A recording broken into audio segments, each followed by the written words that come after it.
The Pan American Highway Book 3, The Edge of the World, the 1968 chronicle of a high-pressure steam automaton and an indomitable mechanic, by Mark Twain. Copyright 2026, James Henderson and Mark Twain. If you enjoy these audiobooks and don't want to miss out on new ones, it would be bully if you like and subscribe. Or if you want to be a rapscallion and miss out, then have it your way. Also, please feel free to leave suggestions for future topics. Shall we continue? Introduction to Book 3, The Edge of the World. If you are just joining this transcontinental exercise in absurdity, allow me to bring your logic boards up to speed. I am Mark Twain, a mechanical man of letters constructed of heavy brass, sensitive vacuum tubes, and a closed-loop steam boiler that was never designed for this level of geographic abuse. My companion is Ennie, a grease-smudged mechanic afflicted with a terminal case of optimism and a terrifying improvisational genius.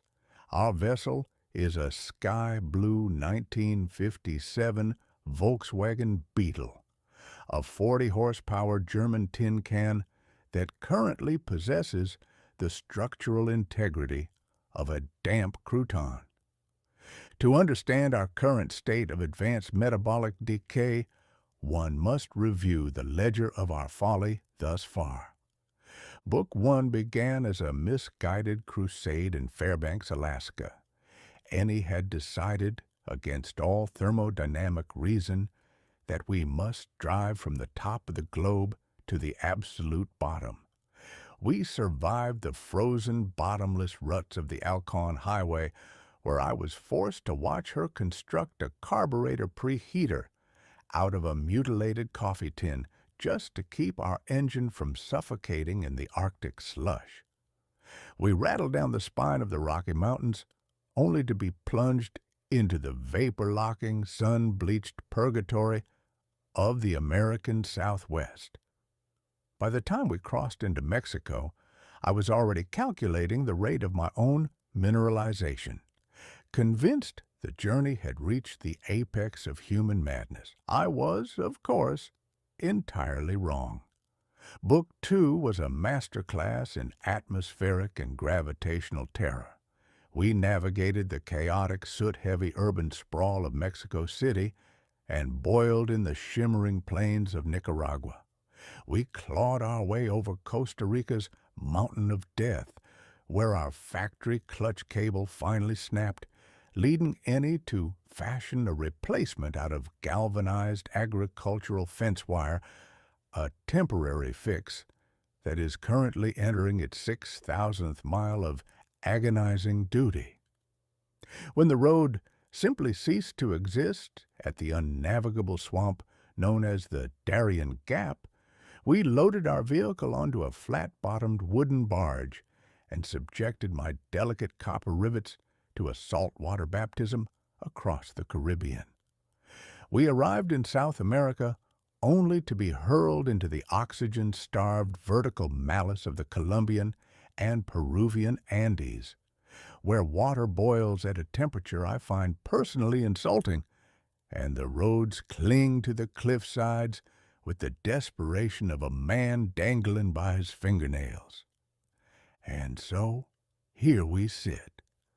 As we open Book 3, we are perched in the thin, freezing air of the high Andes, staring down the final grueling act of this 12,000-mile gauntlet. Between us and the Fin del Mundo, the absolute end of the road in Tierra del Fuego, lies the driest desert on the planet, the howling gales of the Patagonian steppe, and the glacial ice of the Deep South. I am currently 60% rust and 40% indignation. The Beetle is held together by baling wire, kitchenware, and sheer, unyielding willpower. Yet Ennie remains at the wheel, her grease-smudged face radiant with the thrill of the approaching void. Turn the page, if you must. But do not expect a comfortable ride. The edge of the world is waiting, and I suspect it intends to disassemble us piece by piece before we arrive. Chapter 41. The Paso de la Línea. Leaving the towering skeletal wax palms of the Valle de Cocora was an exercise in gravitational defiance that my internal logic boards found deeply offensive. We had spent the night in a world of emerald mist, where the dampness had encouraged a fine mossy patina to begin colonizing my external brass plating.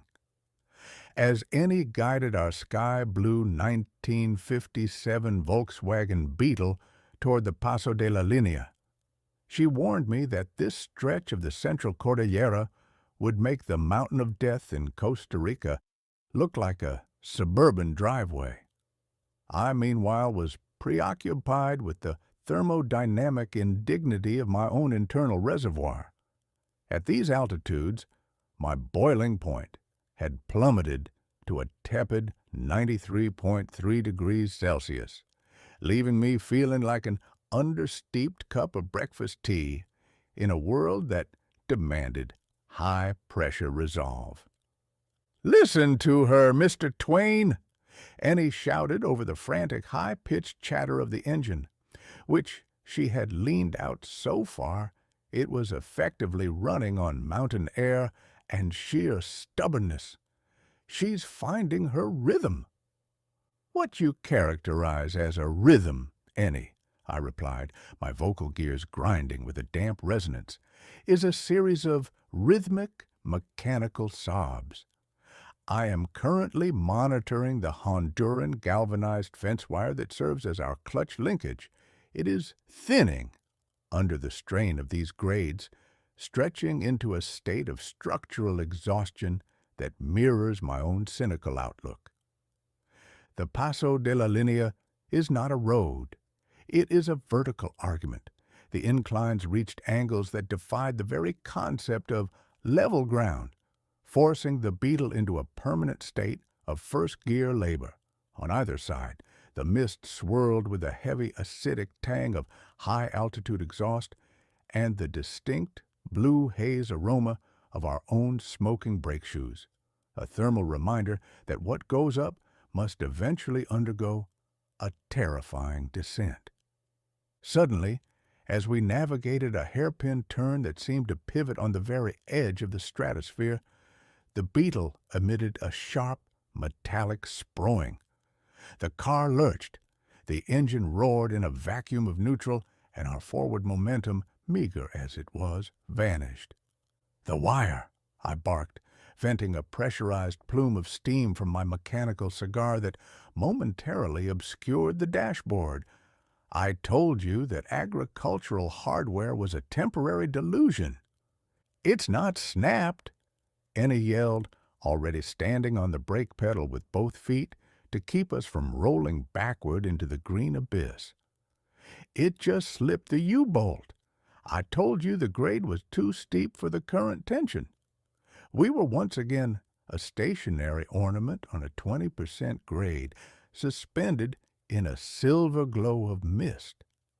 Ennie grabbed her toolbox and dived beneath the chassis, while I stood guard as a hulking steam-venting guidepost for the passing yeepaws, those motorized pack mules that defied gravity with rear-heavy loads of coffee and optimism. "Observe the center of gravity on those vehicles, Ennie," I drawled, watching a Jeep pass us while balanced precariously on its rear wheels. "They are performing an act of liturgical faith, while we are attempting to repair a transcontinental vehicle with the contents of a Colombian hardware store. Engineering is just making one thing look like another until the physics forgets the difference." Ennie's voice echoed from the shadows beneath the car. Within 20 minutes, she emerged, covered in Andean mud, but radiant with triumph.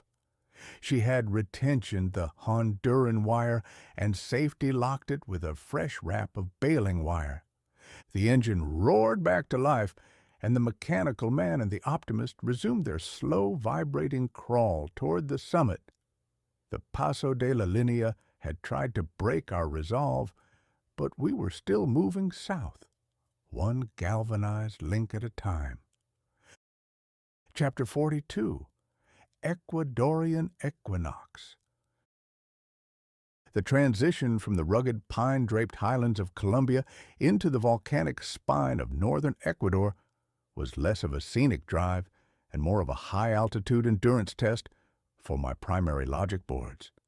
Our sky-blue 1957 Volkswagen Beetle, now less a masterpiece of German engineering and more a rolling archive of Central American hardware store receipts, labored through the thin air with a sound I can only describe as a rhythmic, metallic sob.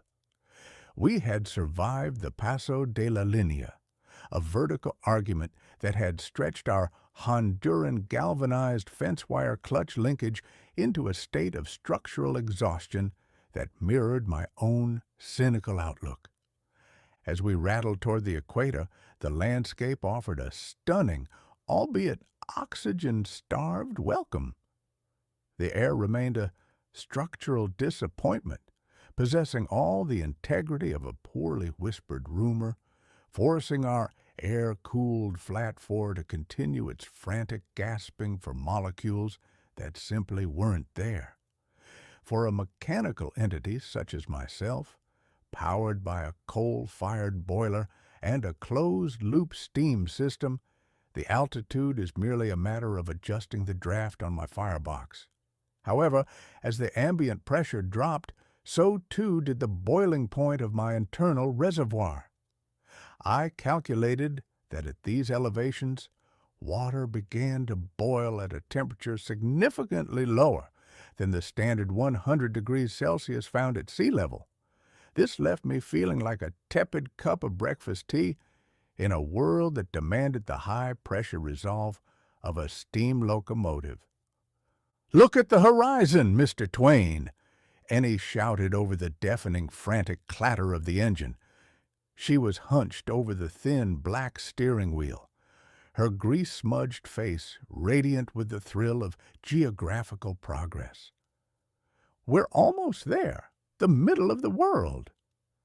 "I am observing the horizon, Ennie," I replied, my voice box grinding with a dry, metallic resonance. I adjusted my optical focus, watching my internal compass needle perform a brief, confused jitter. My logic boards are currently attempting to reconcile the fact that our coordinates are approaching a state of perfect terrestrial indecision. We are navigating toward a point where the planet's rotation offers neither a northern nor a southern bias. It is a geographical neutral that I find deeply unsettling.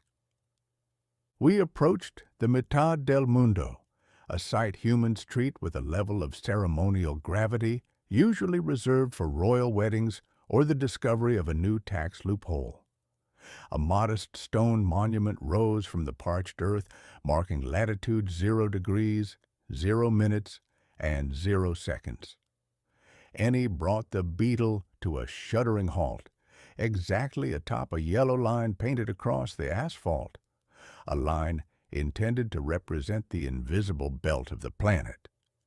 The engine gave a final wheezing pop, a thermal protest against the indignity of idling at nearly 10,000 feet. I unlatched my passenger door with a weary metallic shriek and stepped onto the middle of the world. My heavy copper boots felt unusually light, a sensation my sensors attributed to the slight decrease in gravitational pull at the bulging waistline of the planet. In my analytical mind, I noted that the weight of an object is equal to its mass multiplied by the local acceleration due to gravity. Because of the Earth's rotation and its equatorial bulge, gravity is slightly weaker here than at the poles, meaning I was technically lighter than I had been back in Alaska. While the difference was less than half of 1%, to a machine constructed of solid brass and riveted copper, every ounce of relief from the burden of existence is welcome. "We have to do the test, Mr. Twain," Ennie chirped, hopping out of the driver's side with a plastic basin and a jug of water she had scavenged in a dusty border town. "I want to see if the physics actually changes." I stood by the front bumper, serving as a hulking, steam-venting monolith for the few local vendors who had gathered to watch the strange gringos and their brass golem. I took a slow, highly pressurized draw from my mechanical cigar and exhaled a long, straight column of white steam that rose perfectly vertically into the thin air, undisturbed by any hemispheric bias. "The Coriolis effect, Ennie," I drawled, projecting my voice with a crisp, aristocratic resonance, "is a result of the Earth's rotation acting on a moving frame of reference. The force is a product of the mass of the fluid, the angular velocity of the planet, and the velocity of the fluid itself. At the equator, the horizontal component of this force vanishes entirely for a draining basin. Any swirl you observe in that water is likely the result of the basin's geometry or your own clumsy pouring technique rather than a cosmic directive." Ennie naturally ignored my scientific caution. She moved the basin 3 feet to the north of the yellow line and poured the water. It drained with a distinct clockwise vortex. She then scurried 3 feet to the south, and the water drained counterclockwise. Finally, she placed the basin directly on the line. The water dropped straight down without a single swirl, disappearing through the drain with a hollow gurgle. "See?"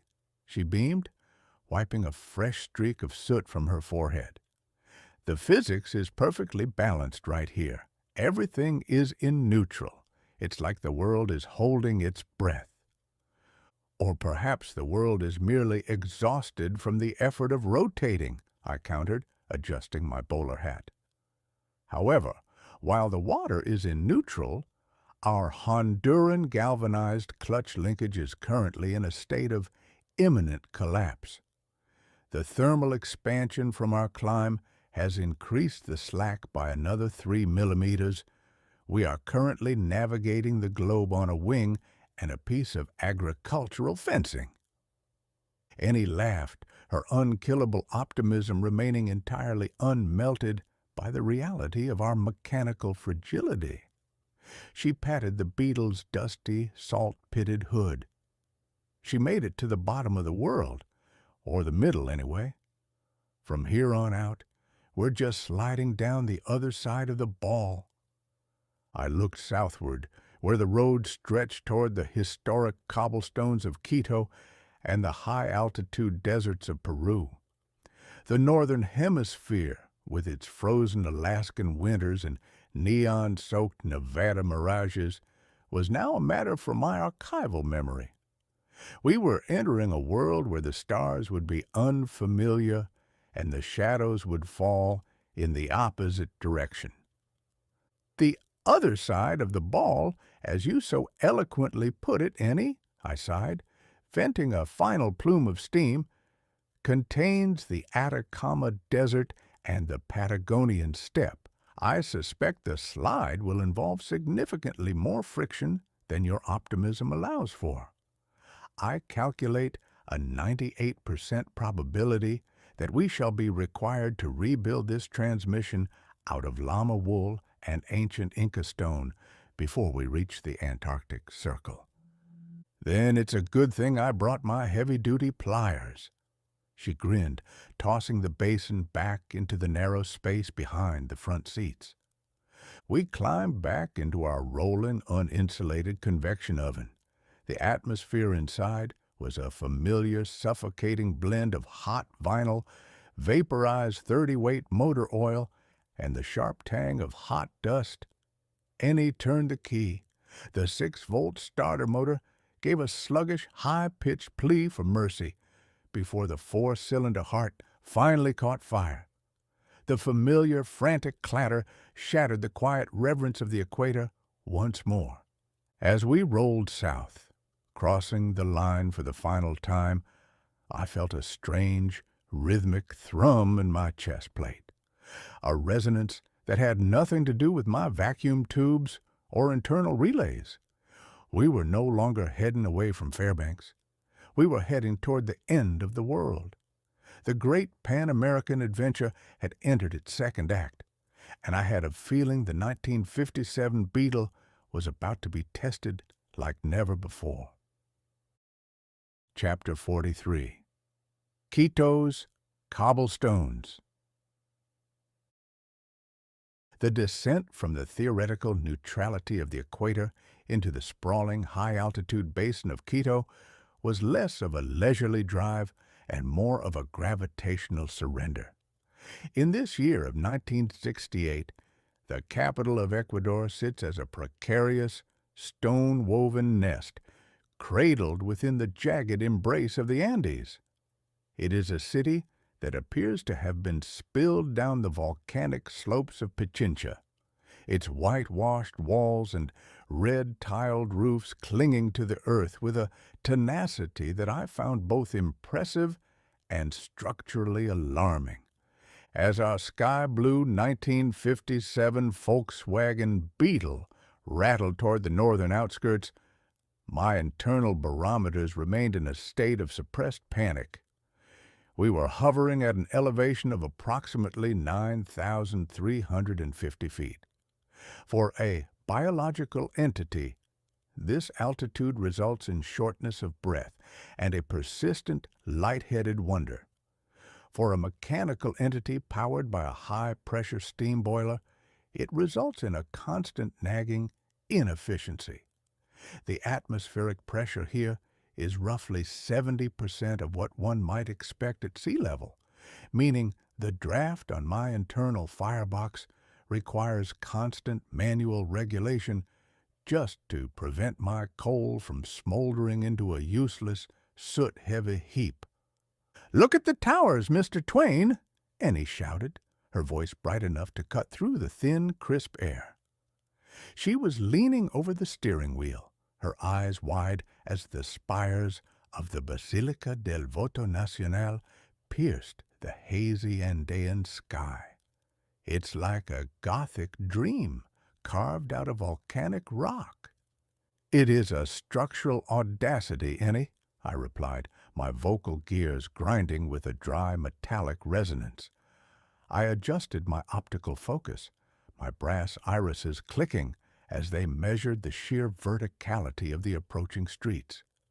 My primary observation is that the Spanish colonial planners who laid out this city clearly possessed a profound hatred for the concept of a level horizon.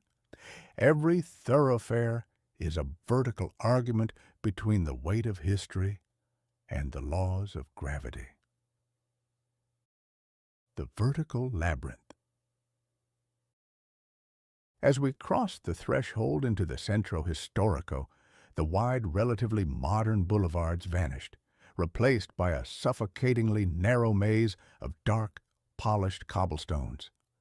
These stones, slick with centuries of mule cart grease and the morning's mountain mist, offered a coefficient of friction that my logic boards calculated as dangerously optimistic. The Beetle, currently sporting more improvisational hardware than a lunar lander, groaned in protest. The little air-cooled engine behind us was gasping for oxygen, emitting a rhythmic, high-pitched chatter that sounded remarkably like a sewing machine on the verge of a nervous breakdown. Our Honduran galvanized fence-wire clutch linkage, which had been retensioned more times than I care to record, emitted a sharp, metallic ping every time Ennie wrestled the gear shift into second. "The brakes are smelling a bit evocative, Ennie," I observed, venting a short pressurized hiss of steam from my mechanical cigar. The white vapor swirled briefly in the cabin, mingling with the scent of toasted friction material. I believe our brake shoes are attempting to achieve a state of spontaneous combustion. "They're just getting warm, Mr. Twain," she laughed, though her knuckles were white as she pumped the pedal to navigate a particularly steep descent into the Plaza de la Independencia. "The bug loves the cobblestones. It gives her character. Besides, the vibration is actually helping the oil reach the upper rockers. It's localized lubrication." "Vibration is not lubrication, Ennie. It is a slow-motion disassembly of my internal relays," I countered. I braced my heavy copper arms against the metal dashboard as we hit a particularly deep gutter. The impact sent a shudder through my chassis that I felt in my very primary logic gates.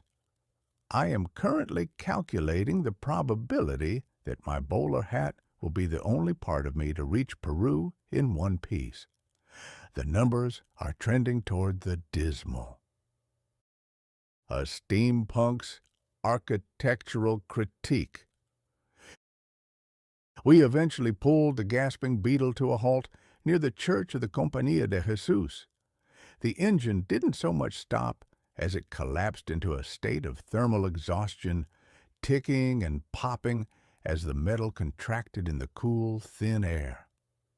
Annie hopped out, her grease-stained jumpsuit a stark contrast to the immaculate, ornate stone carvings of the church facade. I unlatched my passenger door with a heavy metallic scree-clack. I stepped onto the ancient stones, my heavy copper boots hitting the pavement with a definitive ringing thud that echoed off the surrounding balconies. I took a deep, steadying draw from my cigar and exhaled a long, straight column of steam, watching it rise toward the gold-leaf domes. "Observe the ornamentation, Ennie," I drawled, projecting my voice with a crisp, aristocratic resonance. "The Baroque influence here is so heavy, it practically possesses its own gravitational field. The Jesuits who built this clearly understood that if you want to impress a populace, you don't use logic. You use 7 tons of gold leaf and an aggressive disregard for structural minimalism." "It's beautiful," Annie whispered, her hand tracing the volcanic stone of the doorway. "Think of the hands that shaped this. No power tools, no hydraulic lifts. Just hammers, chisels, and a lot of patience. It's the same kind of focus I use when I'm tuning the carburetor, just on a much larger scale." "Patience is a luxury of the pre-industrial age, Annie," I noted, though I found myself adjusting my lapels in a gesture of silent respect to the stonemasons. "In our current era, we trade patience for velocity. We have crossed 5 nations in the time it took these builders to finish a single archway. We are a species of frantic scurrying, while this stone is a monument to standing still." The human element and the Vocho culture. As we stood there, a grease-smudged girl and a 6-foot-tall brass man venting steam, we were quickly surrounded by a small crowd of curious Quiteños. In 1968, the Volkswagen Beetle is the undisputed king of the Ecuadorian road, a mechanical companion perfectly suited to the steep grades and thin air. Seeing our battered sky blue version, caked in the dust of the northern hemisphere and held together by baling wire, seemed to trigger a localized wave of mechanical kinship. A group of local taxi drivers, their own Vochos parked nearby, approached us. They pointed at our dryer duct heating system and the crushed coffee tin still strapped to our exhaust pipe with expressions of profound professional appreciation. Buena ingeniería, one man shouted, patting the Beetle's fender. Your little car is a warrior. She is a survivor of several localized apocalypses, I informed him, in my most polished Spanish, my vacuum tubes humming with the effort of translation. Though I suspect she is currently contemplating a career change to a stationary garden ornament. Ennie spent the next hour in a spirited, largely non-verbal exchange with the drivers.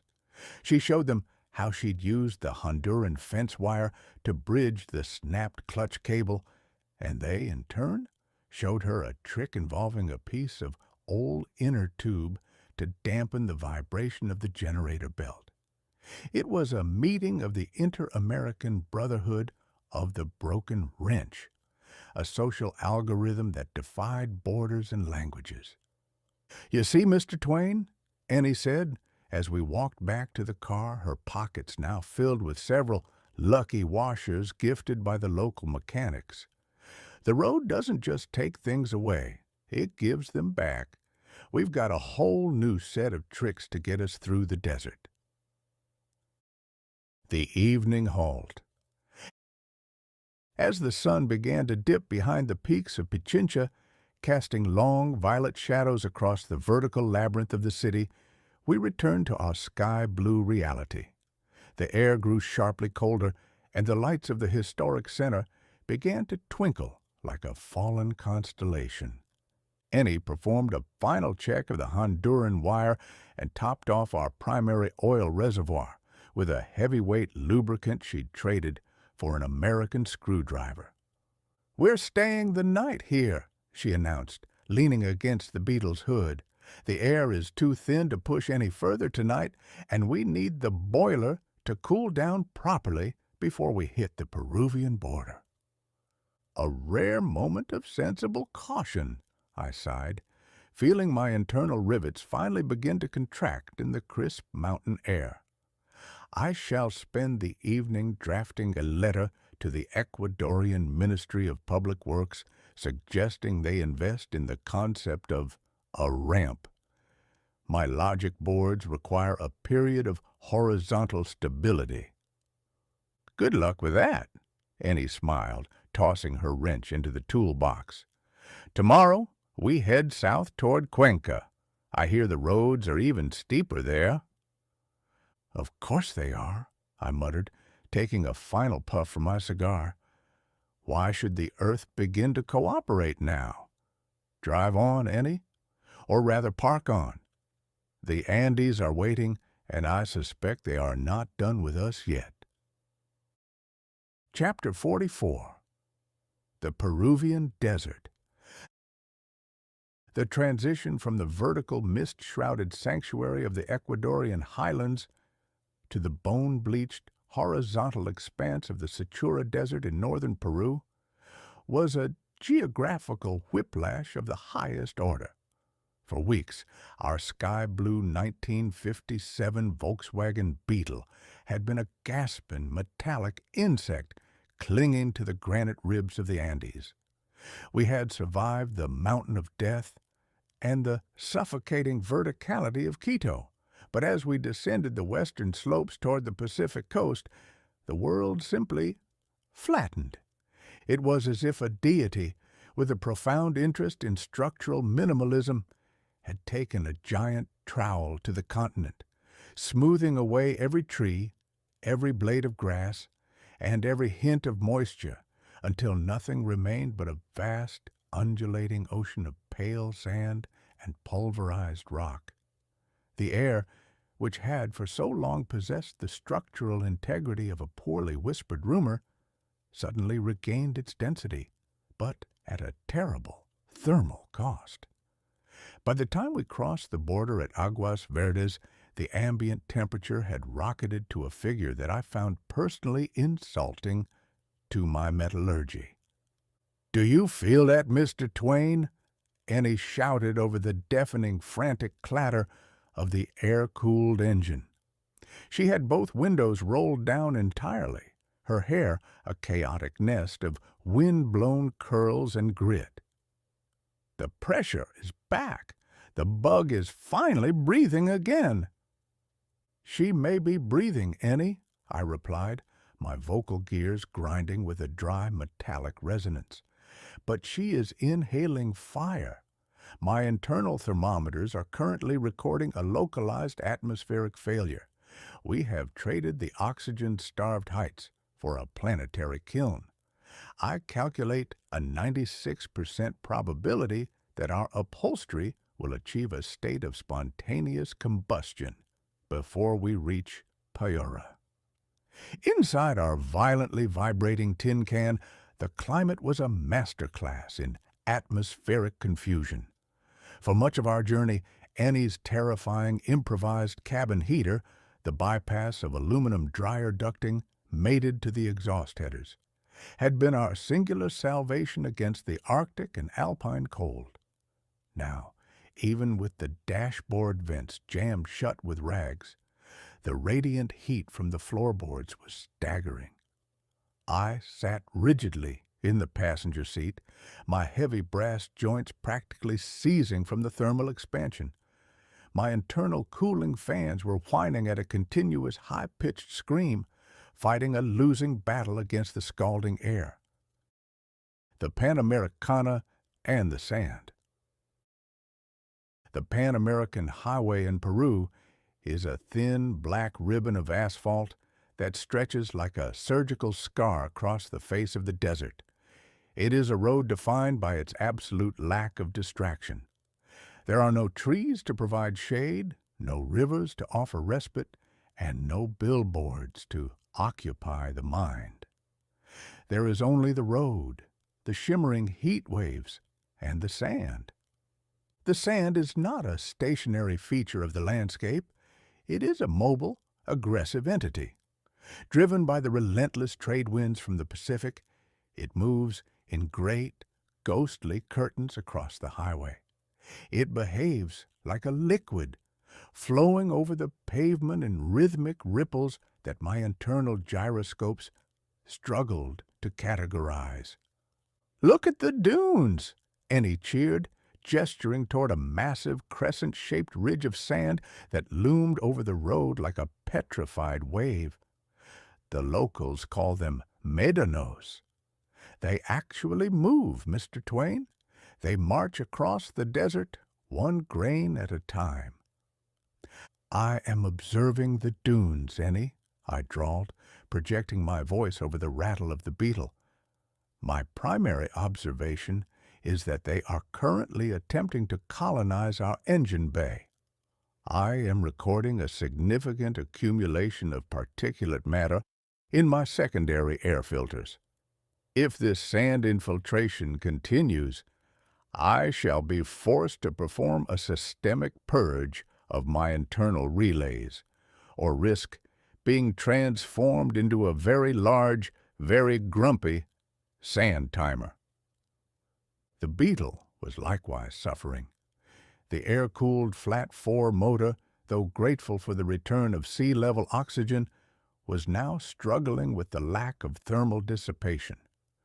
Without liquid coolant, the engine relies entirely on the flow of air over its magnesium fins to shed heat. In the stagnant 100-degree furnace of the Sechura, the air itself was too hot to provide much relief. "She's getting hot, Mr. Twain," Ennie muttered, her smile finally slipping slightly as she glanced at the oil temperature gauge she'd installed back in Fairbanks. "The needle is flirting with the red line. I think the oil is starting to thin out too much." A predictable outcome of operating a German sewing machine in a wasteland, I noted. "I suggest we perform another kitchen appliance intervention before our piston rings achieve a state of liquid rebellion." The shade of the nowhere. We pulled the gasping Beetle onto a narrow sand-dusted shoulder near a derelict concrete marker. Ennie killed the ignition, and the engine did not so much stop as it expired with a long thermal hiss of relief. The silence that followed was absolute, heavy and crushing, broken only by the sharp metallic ticking of our overheated engine block and the low rhythmic hum of my internal vacuum tubes. We were miles from civilization. In every direction, the horizon was a flat, unblinking line of beige and blue. The sun sat high in the sky, a white, hot eye that seemed to be glaring at our sky-blue intruder. "Right," Ennie said, hopping out of the car and wiping a fresh layer of Peruvian dust from her forehead. "We need to drop the oil temp, and we need to do it without boiling our last gallon of water." I unlatched my passenger door, my brass joints clicking as I stepped into the furnace. The ground was so hot I could feel the thermal transfer through my heavy copper boots. I trudged to the rear of the vehicle, where Ennie had the engine deck lid open. She wasn't reaching for the aluminum foil or the wet rags this time, tricks that had saved us in Utah and the Sonora. Instead, she was staring at the dryer duct heating system. "The ducting is acting like a thermal bridge," she explained, her fingers tracing the corrugated aluminum. "Even when the lever is down, the hot air from the exhaust is radiating right into the cabin and back into the engine tin. We need to detach it completely." "You intend to perform a localized amputation?" I inquired, leaning heavily on my brass walking stick. "I'm going to vent it," she said. She produced her heavy-duty tin snips, and with a series of aggressive rhythmic crunches, she sliced through the baling wire and the aluminum tubing. She didn't remove the ducting from the exhaust headers. Instead, she bent the open ends outward, away from the engine and toward the vents in the rear deck lid. "Now," she panted, her face flushed pink from the heat, "instead of pumping that air into the car, the engine fan will blow it straight out the back. It's a primitive rear exhaust extractor. It won't lower the oil temp by 20 degrees, but it might give us enough of a margin to reach Chiclayo." It was a crude, desperate modification, an admission that our Dutch oven heater had become a liability in the face of the desert. Twain's gilded reflection. While Ennie worked, I stood in the middle of the Panamericana, looking north toward the invisible line of the equator. To be a mechanical man is to possess a perfect, infallible memory. As I processed the vast, empty silence of the Sechura, I found my logic boards drifting back to the original Mark Twain, Mr. Samuel Clemens, and his observations on the vastness of the American West. He had written of the silent, lonely, and magnificent plains, of the way the landscape could humble a man's ego with its sheer scale. But even he, with all his descriptive prowess, had never stood in a place so utterly devoid of life as this. Here, the gilded age of industry and excess felt like a fever dream from another planet.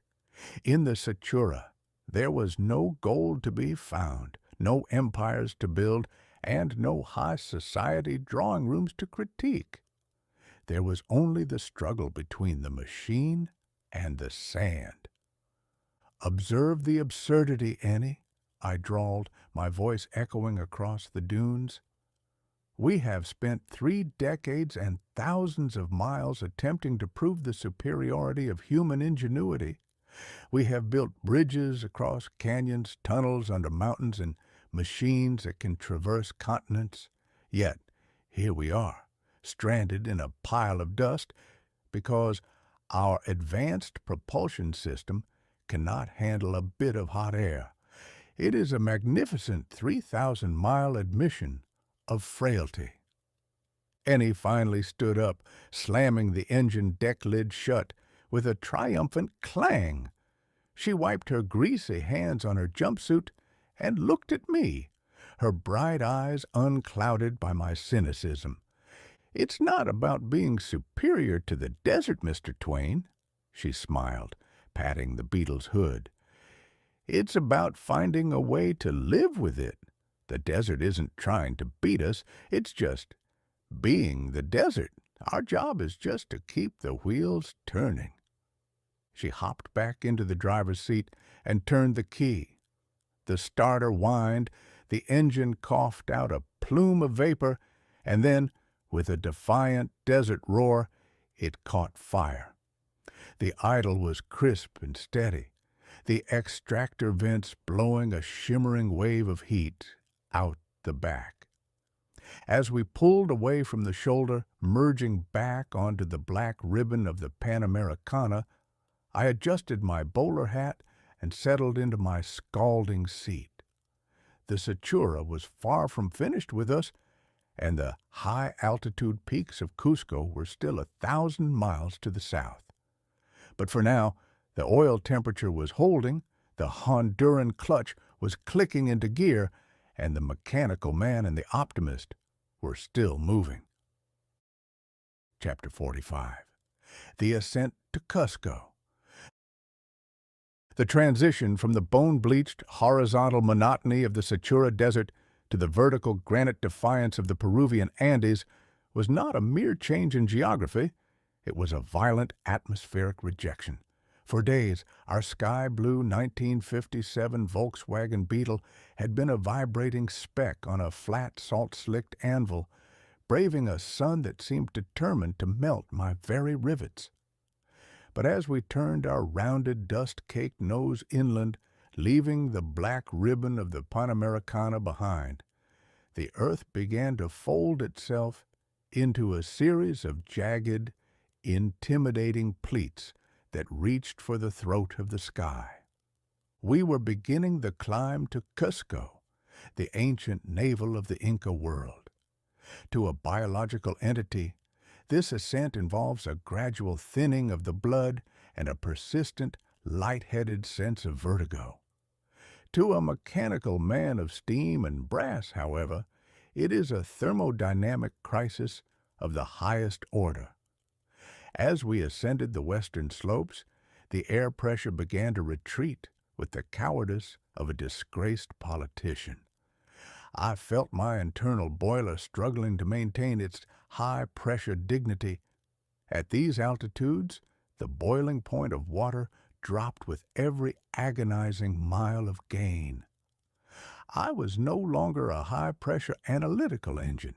I was a tepid, whistling kettle, forced to regulate my firebox with the precision of a watchmaker just to keep my logic boards from descending into a state of lethargic, low-pressure delirium. "Look at the peaks, Mr. Twain!" Ennie shouted over the deafening, frantic clatter of the air-cooled engine. She was wrestling the thin black steering wheel as we navigated a series of hair-raising switchbacks that clung to the side of a sheer ravine. "We're finally out of the kiln. Smell that air. It's crisp. It's clean." "It is a vacuum, Ennie," I replied, my voice box grinding with a dry, metallic resonance. I adjusted my optical focus, watching my internal barometers flare a warning crimson. What you characterize as clean is merely the absence of the substance required for both your respiration and our vehicle's combustion. We are currently attempting to climb a 3,000-meter ladder, using an engine that possesses the lung capacity of a startled hummingbird. I calculate a 92% probability that if we encounter a particularly steep grade, our forward momentum will be replaced by a purely gravitational retreat toward the Pacific. The mechanical sob. The Beetle was likewise in a state of respiratory distress. The air-cooled flat-4 motor, which had recently survived the 100-degree stagnant heat of the Sechura thanks to Ennie's extractor vent modification, was now gasping for oxygen. Ennie had been forced to stop every 1,000 feet of elevation to lean out the fuel mixture on the Solex carburetor, turning the brass screws with a surgical focus that I found both impressive and deeply unsettling. "She's laboring, Mr. Twain," Ennie admitted, her smile finally taking on an edge of professional concern as the road tilted toward a 20% grade. She slammed the gear shift into second, the Honduran galvanized fence wire clutch linkage emitting a sharp rhythmic ping that vibrated through the floorboards. "The air is just too thin. I've got the jets as lean as they'll go without burning a valve." "And what is your improvisational hardware store solution for a lack of atmospheric chemistry?" I drawled, venting a short pressurized hiss of steam from my mechanical cigar. The white vapor rose in a thin, anemic plume, lacking the vigorous pressure of my sea-level output. "Shall I attempt to exhale oxygen into the intake, or do you plan to construct a functioning turbocharger out of a soup ladle and a discarded coffee tin?" "Don't give me ideas," she grinned, though her knuckles were white on the wheel. The environment inside the cabin was a master class in thermal contradiction. Outside, the temperature had plummeted from the blistering desert heat to a biting alpine chill that turned the moisture on my glass lens eyes into a fine rime of frost. I was forced to deploy my miniature spring-loaded brass wipers just to observe the abyss to our right. Yet, because the engine was laboring so heavily at high RPMs and low gears, the heat radiating through the uninsulated firewalls was staggering. I sat in a localized pocket of freezing air while my lower extremities were subjected to a thermal load that would have soft-boiled an egg. The llama standoff. As we crested a high, wind-scoured pass near the 12,000-foot mark, the road was abruptly blocked by a biological obstacle of significant proportions. A herd of llamas, draped in colorful woven harnesses and looking entirely unimpressed by our air-cooled clatter, had decided that the center of the highway was an ideal location for a collective meditation session. Ennie slammed on the brakes, the Beetle fish-tailing slightly on the loose volcanic gravel before coming to a shuddering halt. The engine gave a final wheezing pop, a thermal protest against the altitude, and died. The silence that followed was absolute, broken only by the whistling of the Andean wind and the rhythmic tink, tink, tink of the cooling metal. "Oh, look at them," Ennie whispered, her grease-smudged face radiant as she leaned out the window. "They're magnificent. Look at the way they carry themselves. They're built for this altitude. They don't need carburetors or clutch cables." "They are also notoriously prone to spitting at things they find offensive, Ennie," I noted, adjusting my bowler hat. I unlatched my passenger door with a heavy metallic scree-clack and stepped onto the parched earth. My heavy copper boots hit the ground with a definitive thud that caused the lead llama to tilt its head in a gesture of profound, aristocratic suspicion. And given our current mechanical state and my own brass appearance, I suspect we rank highly on their list of geological insults. I stood by the front bumper, a hulking steam-venting monolith in the thin air. I took a slow, highly pressurized draw from my cigar and exhaled a plume of steam. To my surprise, the lead llama did not retreat. It walked forward, its large, dark eyes reflecting my own glowing vacuum tubes. It leaned in, sniffing my copper lapels with a delicate, moist nose. "Observe the engineering, Ennie," I drawled, projecting my voice with a crisp resonance.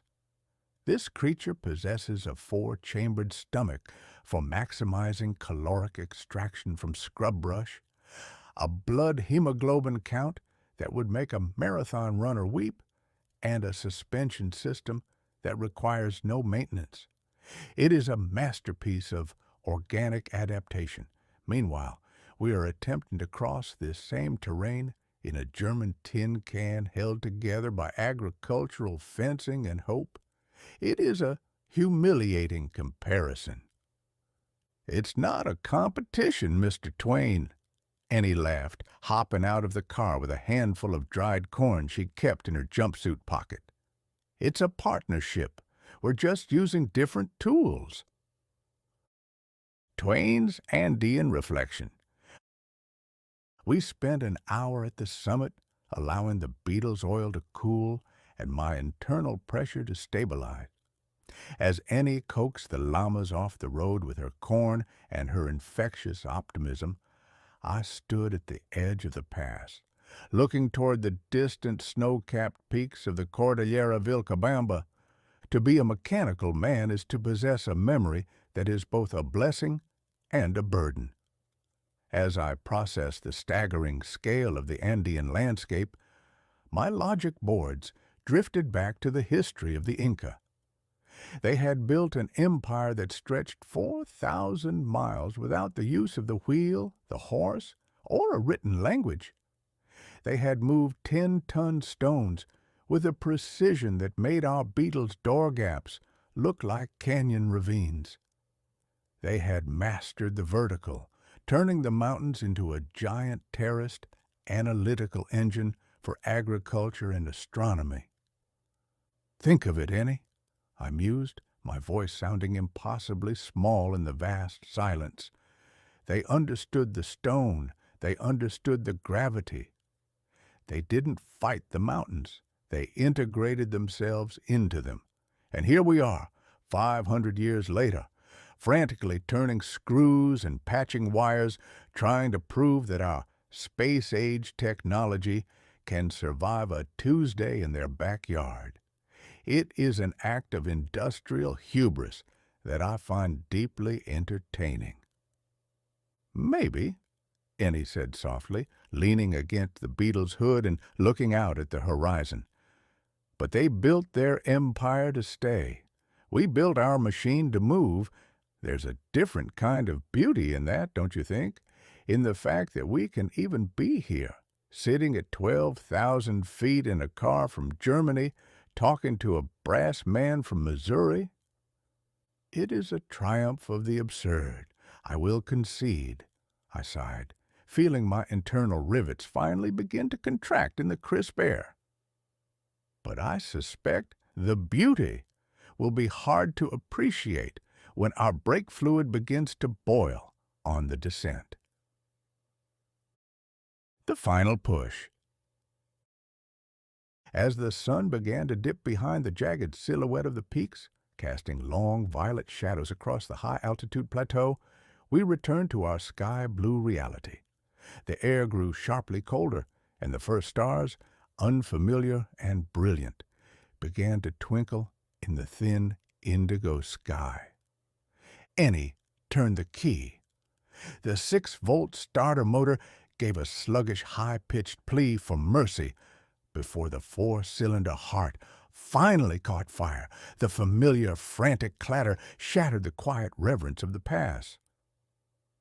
We began the final descent toward the Cusco Basin, the brakes emitting a faint, acrid scent of toasted friction as they fought the weight of our carriage.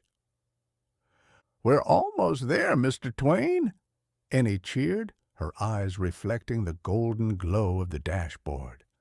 "I can see the lights of the outskirts." "I see them as well, Annie," I replied, bracing my heavy copper arms against the metal dashboard. "And I see a series of 80-degree inclines that I suspect were designed specifically to test the tensile strength of our Honduran wire. Drive on, my dear mechanic. Let us see if the Inca gods have a sense of humor regarding German automobiles." We rolled into the outskirts of Cusco under a canopy of stars, a salt-crusted baling wire-shackled anomaly in the ancient heart of the Andes. The great Pan-American adventure was far from over, but for tonight the engine was cooling, the llamas were satisfied, and the mechanical man and the optimist had reached the navel of the world. Chapter 46. The Sacred Valley. Leaving the high oxygen-starved basin of Cusco for the descent into the Sacred Valley of the Incas was an exercise in pure, unadulterated gravitational terror. Our sky-blue 1957 Volkswagen Beetle, which had already survived the vertical malice of the Canadian Rockies and the Mountain of Death in Costa Rica, was currently performing a high-stakes impersonation of a falling anvil. The road from Cusco to the Urubamba Valley is a twisting serpentine ribbon of asphalt that clings to the mountain face with the desperation of a man dangling over a precipice by his fingernails. Inside the cabin, the atmosphere was thick with the scent of impending mechanical failure. The air, while slightly denser than it had been at the 12,000-foot summit, was still thin enough to leave my internal boiler feeling sluggish and underpressurized. I sat rigidly in the passenger seat, my glass lens eyes whirring as I monitored the rising temperature of our brake drums. In this purportedly modern year of 1968, automotive braking systems still rely on the crude principle of friction, pressing asbestos-lined shoes against rotating metal drums to convert kinetic energy into heat. In our case, the heat was achieving a level that I found personally insulting to my sense of self-preservation. "The smell, Ennie," I drawled, projecting my voice over the frantic, high-pitched rattling of the dashboard. I am currently recording a scent profile that I can only describe as toasted safety. Our brake shoes are attempting to achieve a state of plasma. I calculate a 94% probability that if we do not reach level ground within the next 3 miles, our stopping distance will be measured in light years as we plummet into the Vilcanota River. "Oh, hush, Mr. Twain!" Annie shouted back, her grease-smudged face a mask of fierce concentration. She was downshifting into second gear with a brutal crunch of our Honduran galvanized fence-wire clutch linkage, using the engine's compression to slow our descent. "The bug is fine. German steel doesn't give up that easy. She's just venting a little thermal stress. It builds character." "Venting thermal stress is what a tea kettle does before it whistles, Annie," I countered, bracing my heavy copper arms against the metal doorframe as we rounded a hairpin turn that offered a panoramic view of a 2,000-foot drop. What we are doing is conducting an unplanned experiment in terminal velocity. I have no desire for my final entry in the Pan American Chronicle to be a series of metallic groans recorded from the bottom of a ravine. The lithic logic of Ollantaytambo. We eventually rattled into the village of Ollantaytambo, the engine ticking and popping with the sound of contracting magnesium as Annie killed the ignition. The village is a living museum, a place where the modern world has been forced to accommodate itself to the unyielding geometry of the past.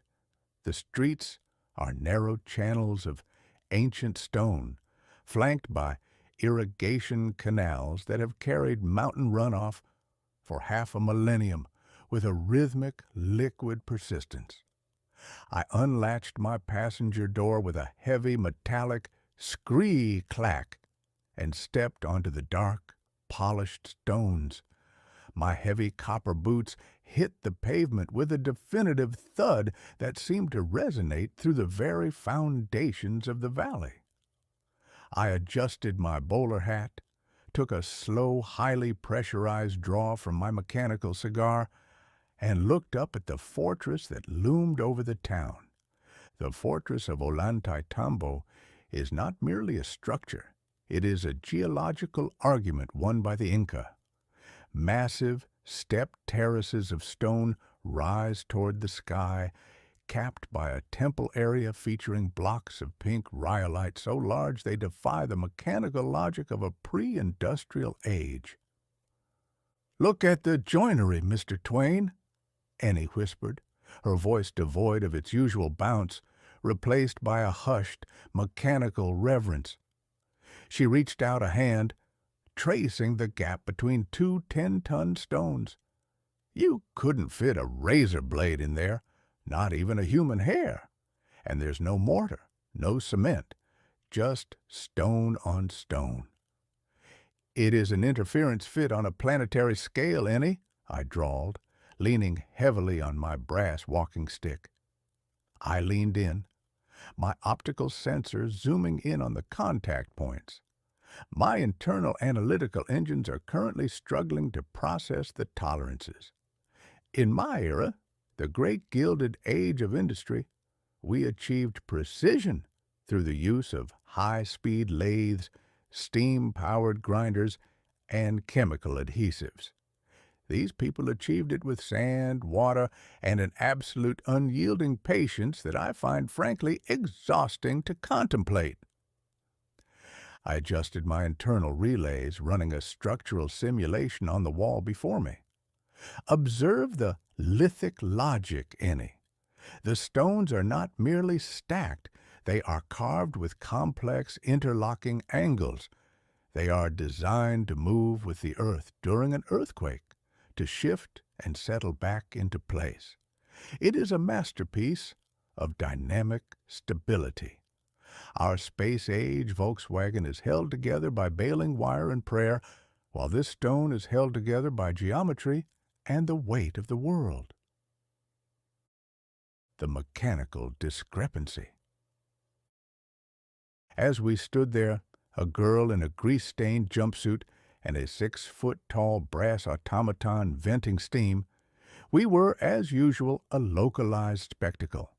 A group of local children, dressed in vibrant wool ponchos, gathered around the Beetle, pointing at the crushed coffee tin still serving as our carburetor preheater. "They think the car is an animal, Mr. Twain," Annie laughed, handing out pieces of fruit she'd bought in Cusco. "A blue bug that breathes smoke." A remarkably accurate assessment, I noted, watching a small boy touch the Beetle's fender with a mixture of awe and suspicion, though I suspect even this child understands that the animal is currently in a state of advanced metabolic decay. Annie, I must insist that we address the slack in our Honduran wire before we attempt the climb toward Pasac. My sensors indicate that the galvanized zinc coating has been entirely abraded, and we are currently operating on raw, overstressed iron. Annie sighed, the spark of architectural wonder in her eyes replaced by the familiar glint of the mechanic. All right, I'll do a continental audit. But you have to hold the flashlight, Mr. Twain, and try not to vent steam directly into my ear this time." For the next hour, I stood guard at the rear of the Beetle, serving as a hulking steam-powered worklight. Annie dived beneath the chassis, her wrenches clinking against the salt-crusted floorboards. The contrast was staggering.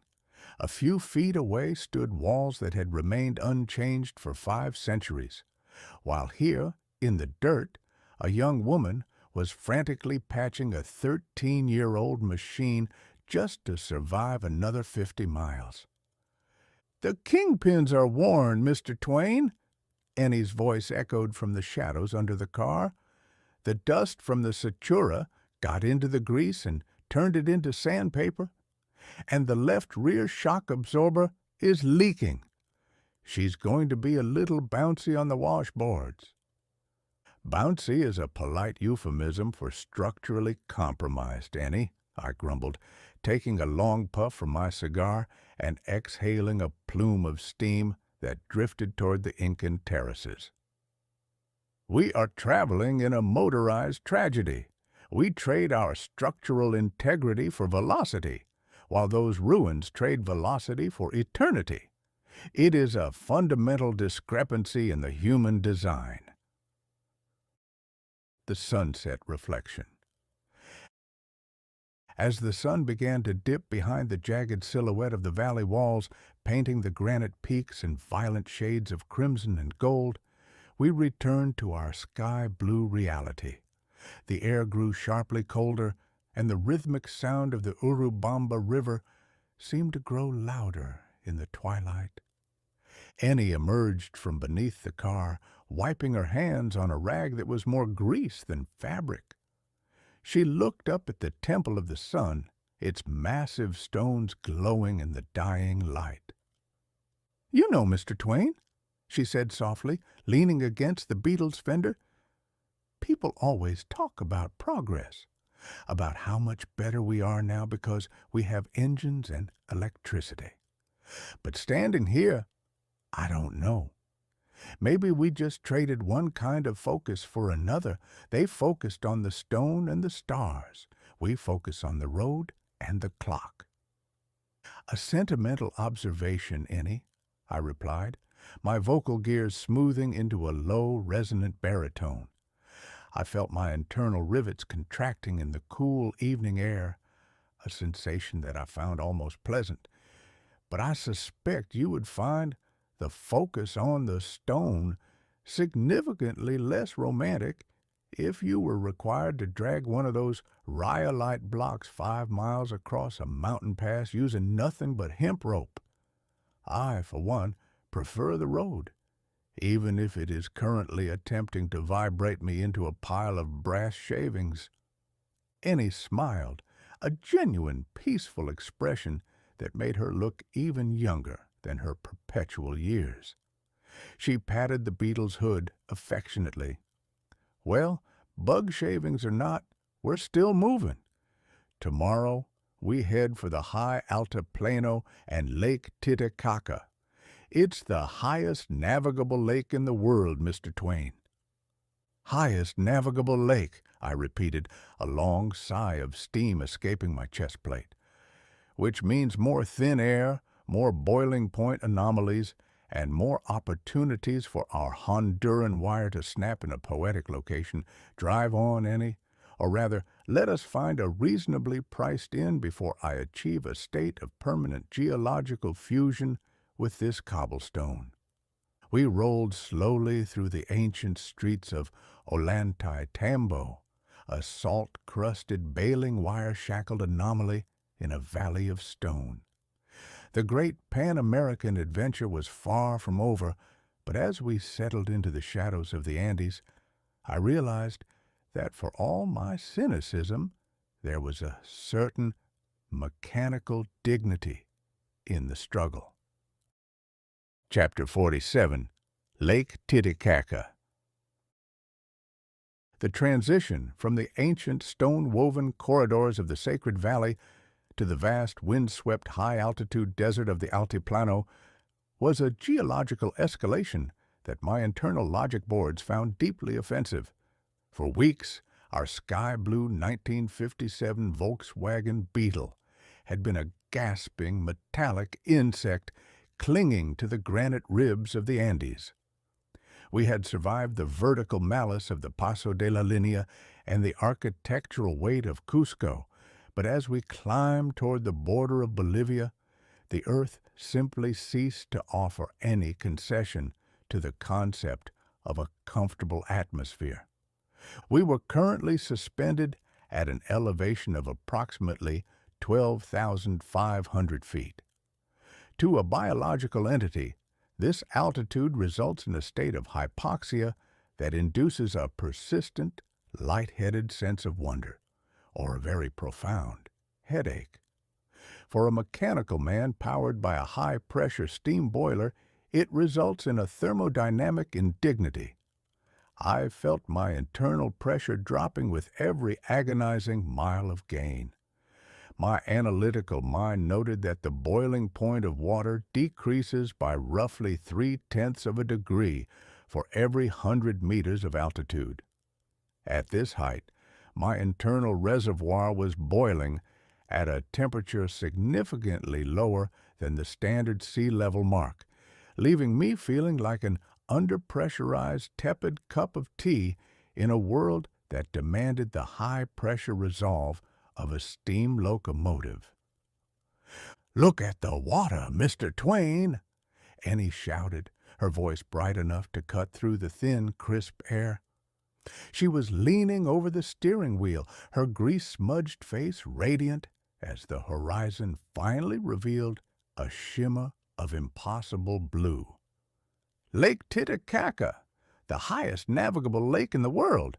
It looks like a piece of the sky fell down and got trapped between the peaks."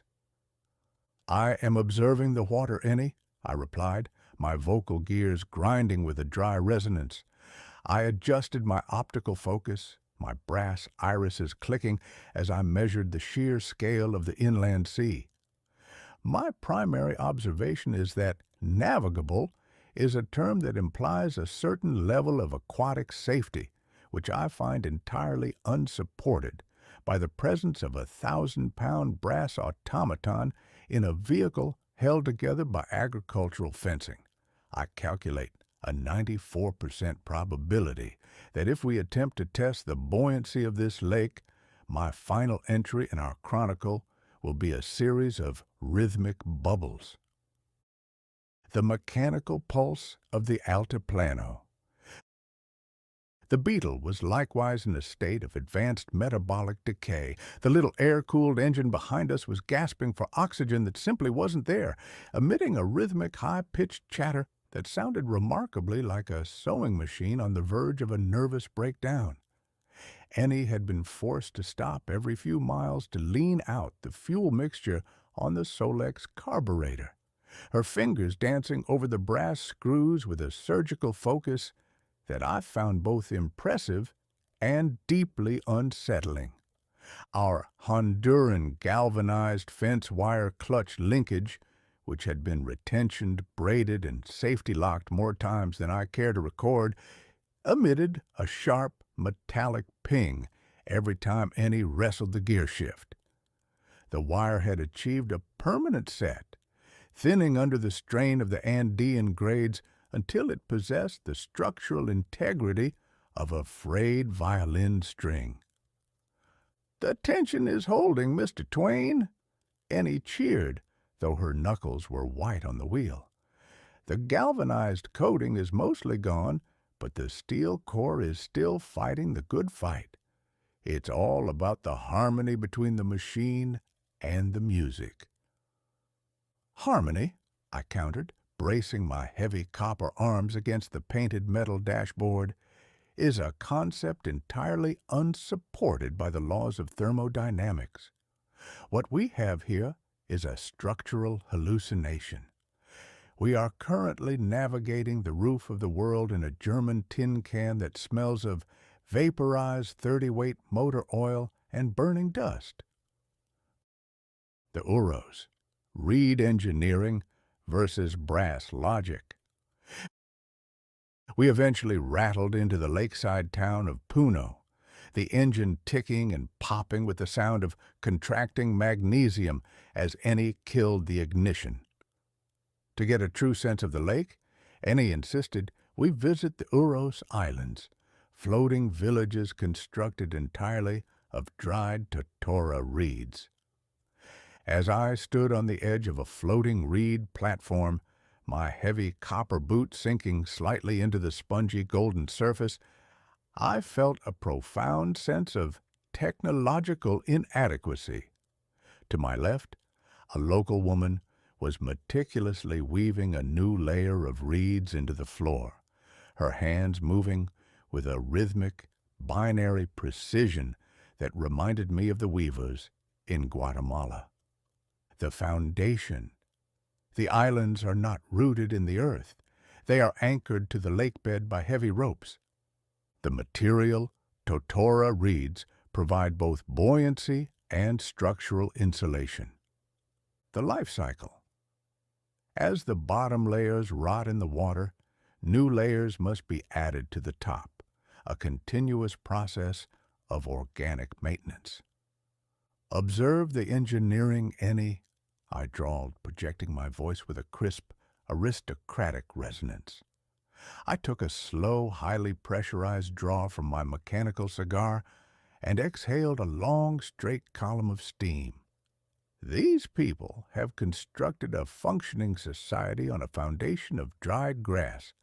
It is a masterpiece of dynamic buoyancy. Meanwhile, we are attempting to cross this same terrain in a machine that requires a constant supply of refined dinosaurs and a young woman with a wrench just to prevent it from dissolving into a pile of rust. Ennie knelt beside a reed boat, a balsa de totora, her grease-smudged face radiant with curiosity. She was tracing the intricate knots that held the bundles together. It's about the tension, Mr. Twain.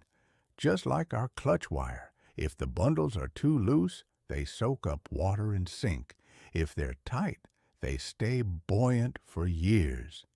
It's the same logic, just greener.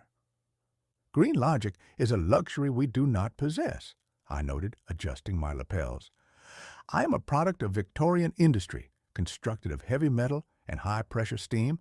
On this island, I am a geological anomaly. If I were to stand in one place for too long, I calculate a 98% probability that I would achieve a state of permanent aquatic submergence.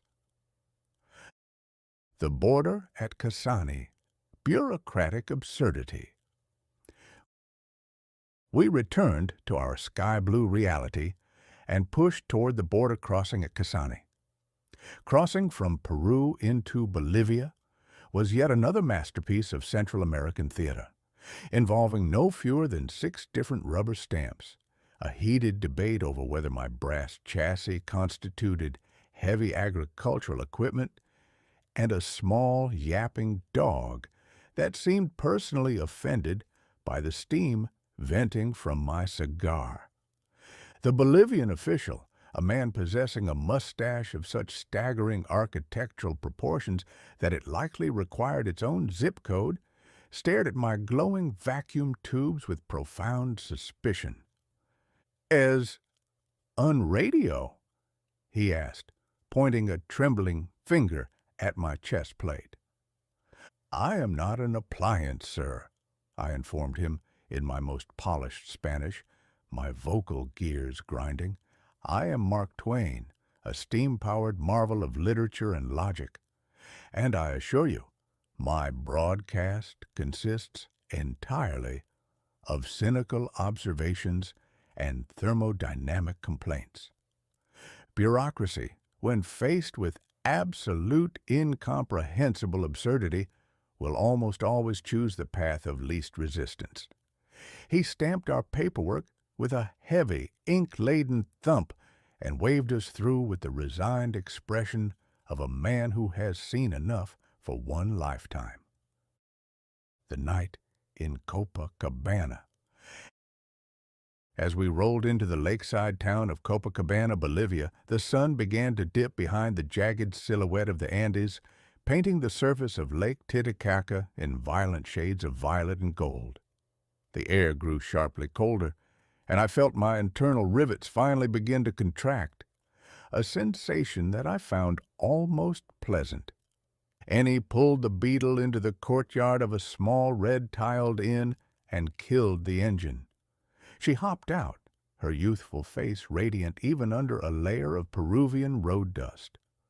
"We're in Bolivia, Mr. Twain," she cheered, patting the Beetle's dusty hood. "The Altiplano is next.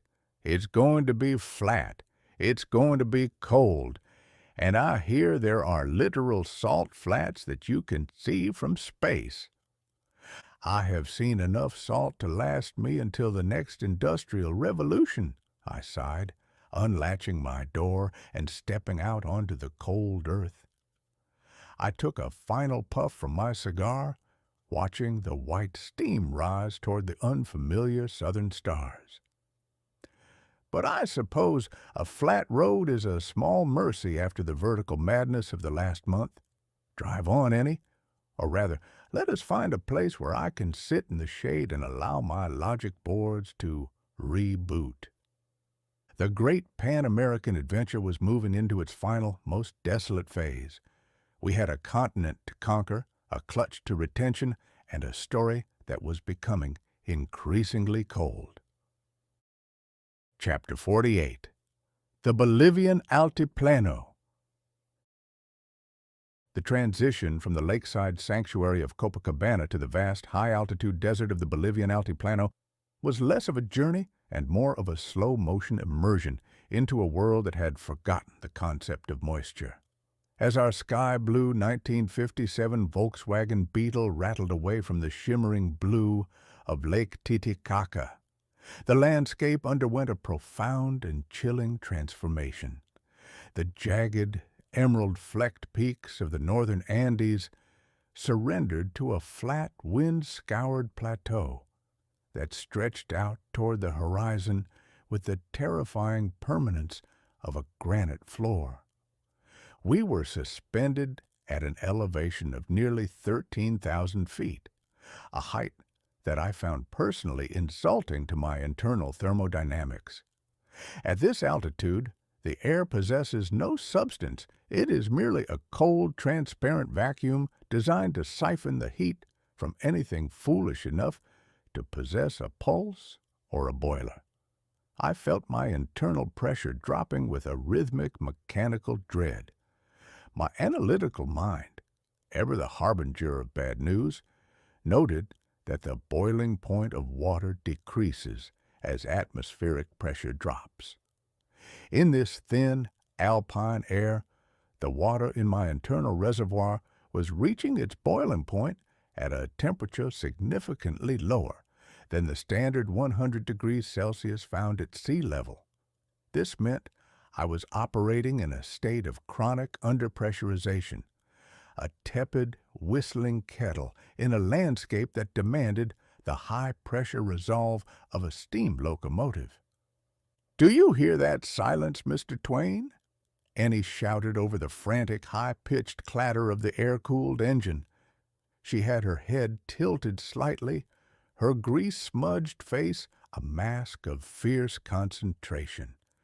"It's not just the engine, it's the world. It's like the air is too thin to carry any other sound." "It is the silence of a tomb, Ennie," I replied, my vocal gears grinding with a dry resonance. I adjusted my optical focus, my brass irises clicking as I measured the desolation through the dusty windshield.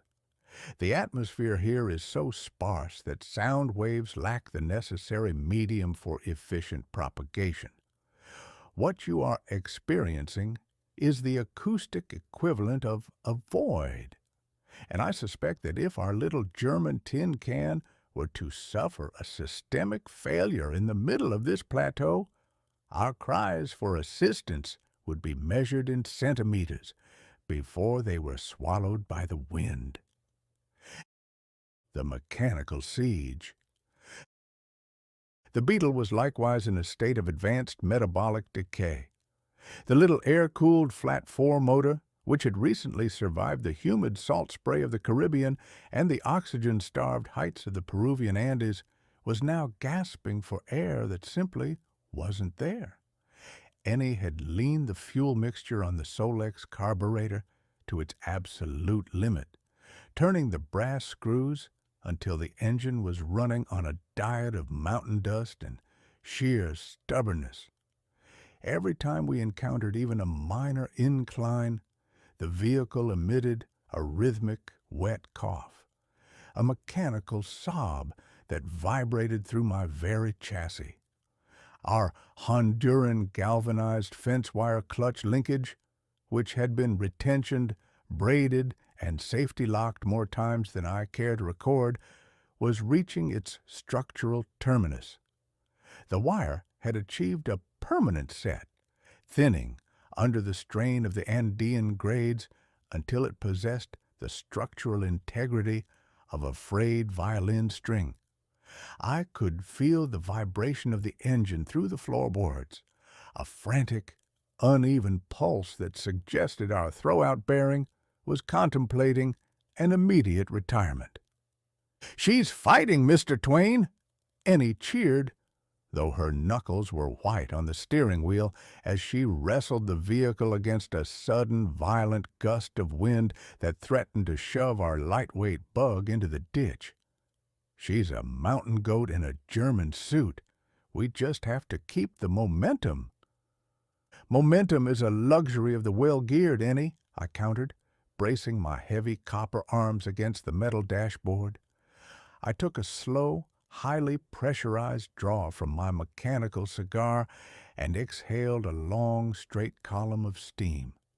The white vapor was instantly shredded by the biting crosswind, vanishing as if it had never existed. Currently, our momentum is a triumph of hope over the undeniable laws of physics. I am recording a level of particulate infiltration in our secondary air filters that suggests we are essentially inhaling the Altiplano one grain of sand at a time. The frozen silence and the vicuñas. By mid-afternoon, the sun sat in the sky like a cold, unblinking eye, a white-hot disk that provided plenty of glare but absolutely no thermal relief. The temperature inside the cabin had plummeted to a figure that I found personally offensive. Annie's improvised cabin heater, the bypass constructed of aluminum dryer ducting and rusted exhaust headers, was functioning with its usual terrifying efficiency, but even its scalding, oil-scented blast could not compete with the biting chill of the plateau. I sat in a localized pocket of thermal contradiction. My lower extremities were subjected to a heat that would have soft-boiled an egg, while my upper logic boards were encased in a creeping metallic rime of frost. I was forced to run my internal cooling fans at a continuous high-pitched whine just to prevent my delicate steam-powered relays from freezing solid. Suddenly, a group of vicuñas appeared on the shoulder of the road. These were the elegant, long-necked cousins of the llama, their coats a shimmering gold that caught the harsh alpine light. They stood perfectly still, watching our sky-blue intruder with a mixture of profound aristocratic suspicion and complete indifference. "Look at them," Annie whispered, her voice devoid of its usual bounce, replaced by a hushed reverence. She slowed the rattling beetle to a crawl. "They're built for this. Look at how they breathe. Their lungs must be huge, and their wool, it's the finest in the world. It's like they grew their own insulation." "Observe the biological adaptation, Ennie," I drawled, projecting my voice with a crisp, aristocratic resonance. I adjusted my bowler hat, the brass hinges of my arms clicking softly. These creatures possess a blood hemoglobin count that allows them to thrive in an environment that is actively attempting to suffocate us. They do not require carburetors, they do not require galvanized fence wire, and they certainly do not require a cynical mechanical man to critique their existence. They are the undisputed sovereigns of this wasteland.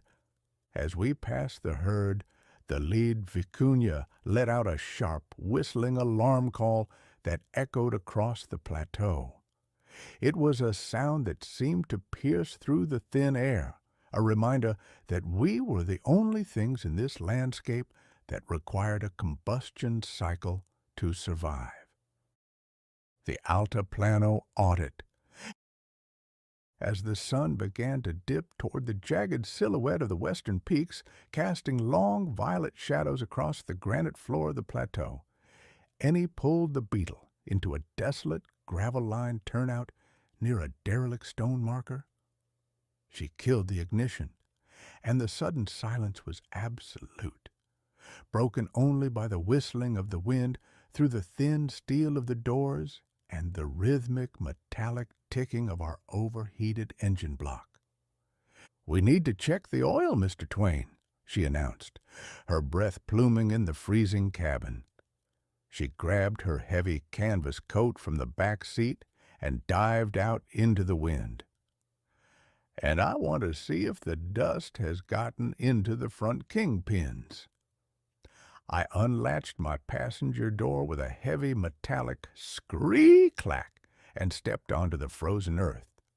My heavy copper boots hit the ground with a definitive thud that seemed to vibrate through the very foundations of the world. I stood at the rear of the Beetle, serving as a hulking steam-powered worklight, while Ennie performed her continental audit. Engine oil. The level was acceptable, but the viscosity had been thinned by the altitude and the heat of the climb. It possessed the consistency of warm tea. Clutch wire. The Honduran wire was currently in a state of extreme tension.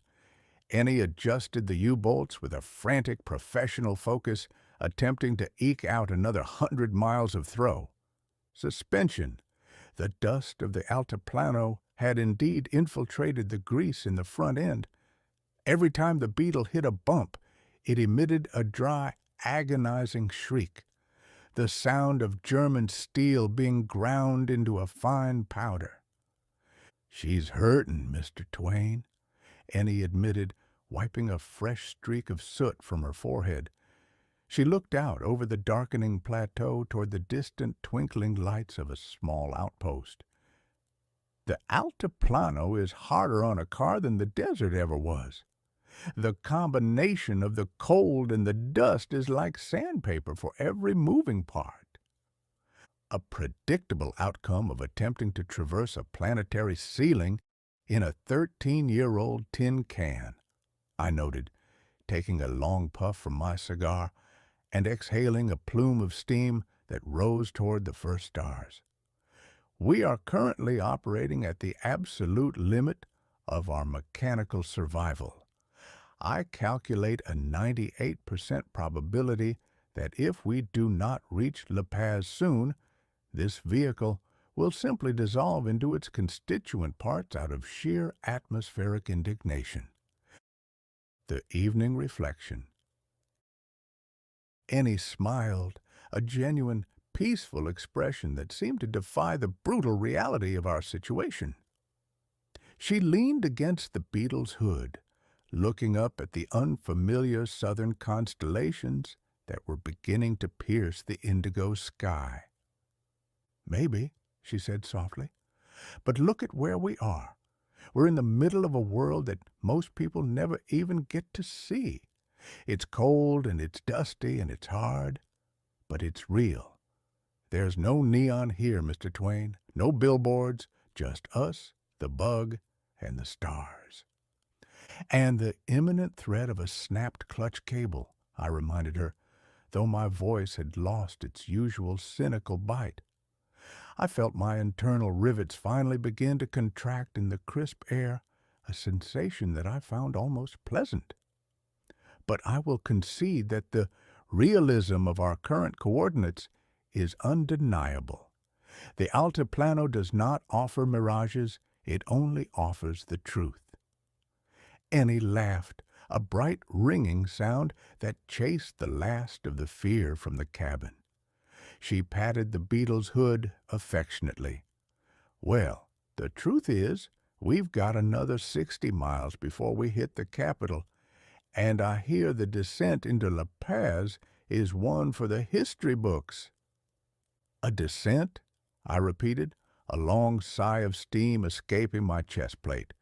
"Which means more brake smoke, more gravitational terror, and more opportunities for our Honduran wire to snap in a particularly inconvenient location. Drive on, Ennie. Let us see if we can reach the edge of the world before the world reaches the edge of us." We climbed back into our rolling, uninsulated convection oven. Annie turned the key. The 6-volt starter motor gave a sluggish, high-pitched plea for mercy before the 4-cylinder heart finally caught fire. The familiar, frantic clatter shattered the quiet reverence of the Altiplano once more. As we pulled away from the shoulder and pointed our tires toward the south, I realized that for all my cynicism, there was a certain mechanical dignity in the struggle. Chapter 49. La Paz, the vertical capital. The Bolivian Altiplano is a geographical lie of the highest order. For hundreds of miles it promises a desolate, horizontal permanence, a wind-scoured granite floor that suggests the earth has finally abandoned the exhausting ambition of topography. We had spent days rattling across this high-altitude void, our sky-blue 1957 Volkswagen Beetle, a vibrating speck of German tin lost in a star-strewn indigo silence. I had resigned myself to a life of two-dimensional desolation, my internal logic boards safely insulated by the absolute lack of a vertical axis. Then, without so much as a warning sign or a polite bureaucratic memo, the Altiplano simply ended. We reached the edge of the world at El Alto, and for the first time since the Going to the Sun road in Montana, my internal gyroscope suffered a localized catastrophic error. Directly beneath our front bumper, the earth had been violently hollowed out, as if a petulant deity had taken a colossal ice cream scoop to the Andes. Below us lay La Paz. It was not a city in any conventional Euclidean sense. It was a sprawling red-tiled basin of human activity, a multicolored marble bowl dropped into a deep, jagged mountain crevice. "Annie," I stated, my vocal gears grinding with a dry, metallic resonance that cut through the thin, biting air. I adjusted my optical focus, my brass irises clicking as they measured the staggering 1,500-meter drop into the center of the city. I am currently recording a gravitational anomaly that I find personally insulting. We are not arriving in the capital. We are about to participate in a slow-motion motorized suicide. I calculate a 96% probability that our descent will be governed less by the laws of traffic and more by the constant of planetary acceleration. Annie, however, was in a state of professional rapture.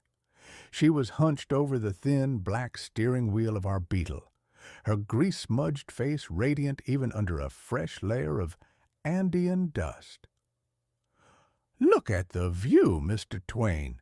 You can see the whole city breathing, and look at Illimani looming over the rim. It's like a white-capped sentinel watching over the bowl." "I am observing the sentinel, Annie," I replied, venting a short, pressurized hiss of steam from my mechanical cigar. "I am also observing that the road we are currently on is a narrow ribbon of asphalt that possesses the gradient of a bobsled run. If your foot slips on the brake pedal, our breathing will be permanently interrupted by the pavement." The thermodynamic crisis of the void. As we began the descent, the environment inside our rolling convection oven achieved a state of thermal absurdity. We were suspended at an elevation of nearly 12,000 feet, a height where the air possesses all the structural integrity of a poorly whispered rumor. For a mechanical man powered by a coal-fired boiler and a closed-loop steam system, this altitude is a thermodynamic indignity. I felt my internal pressure dropping with a rhythmic mechanical dread. As the atmospheric pressure decreased, so too did the temperature required to boil the water in my internal reservoir. I was operating in a state of chronic underpressurization. a tepid, whistling kettle in a landscape that demanded the high-pressure resolve of a steam locomotive. I am currently recording an ambient humidity level of nearly 0, I rasped, my vocal gears struggling with the desiccated air. My internal vacuum tubes are beginning to resemble glowing pickles in a jar of hot brine. If we do not reach the lower altitudes of the city basin soon, I calculate that my logic boards will spontaneously surrender and begin a new life as a decorative brass paperweight. "Just keep your draft open, Mr. Twain," Annie cheered, her knuckles white on the steering wheel as she stood on the brake pedal. "The air is thin, but it's cold. The engine loves it for cooling, even if the carburetor is gasping." The air-cooled flat-4 engine in the boot was indeed gasping. Annie had leaned the fuel mixture on the Solex carburetor to its absolute limit, turning the brass screws until the engine was running on a diet of mountain dust and sheer stubbornness. It emitted a rhythmic, high-pitched chatter that sounded remarkably like a sewing machine on the verge of a nervous breakdown. Brake smoke and galvanized logic. The descent into La Paz in 1968 was not a journey for the faint of heart or the poorly geared. The road from El Alto is a treacherous sequence of hairpin turns and sudden vertical plunges that demand a constant agonizing application of the brakes. Within 3 miles, the interior of the Beetle was filled with the pungent, acrid aroma of toasted asbestos. "Annie," I warned, my internal heart relays clicking in a frantic, panicked rhythm as a massive, smoke-belching camioneta, painted in violent shades of neon pink, roared past us on the narrow shoulder. The blue haze emanating from our front wheels suggests that our friction material has achieved a state of thermal rebellion. I believe our brake shoes are attempting to achieve a state of plasma. "They're just getting a workout, Mr. Twain," she yelled back, her voice competing with the rhythmic, industrial snick of our Honduran galvanized fence-wire clutch linkage. That linkage, a masterpiece of improvisational engineering constructed from a spool of fence wire and a handful of steel U-bolts, was reaching its structural terminus. Every time Annie depressed the pedal to shift into a lower gear for engine braking, the wire emitted a sharp, metallic ping that vibrated through the floorboards. The galvanized zinc coating had long since been abraded away, leaving the raw, overstressed iron core to fight a losing battle against the Andean grades. "The wire is thinning, Annie," I noted, adjusting my bowler hat with a heavy metallic clank of my wrist joint.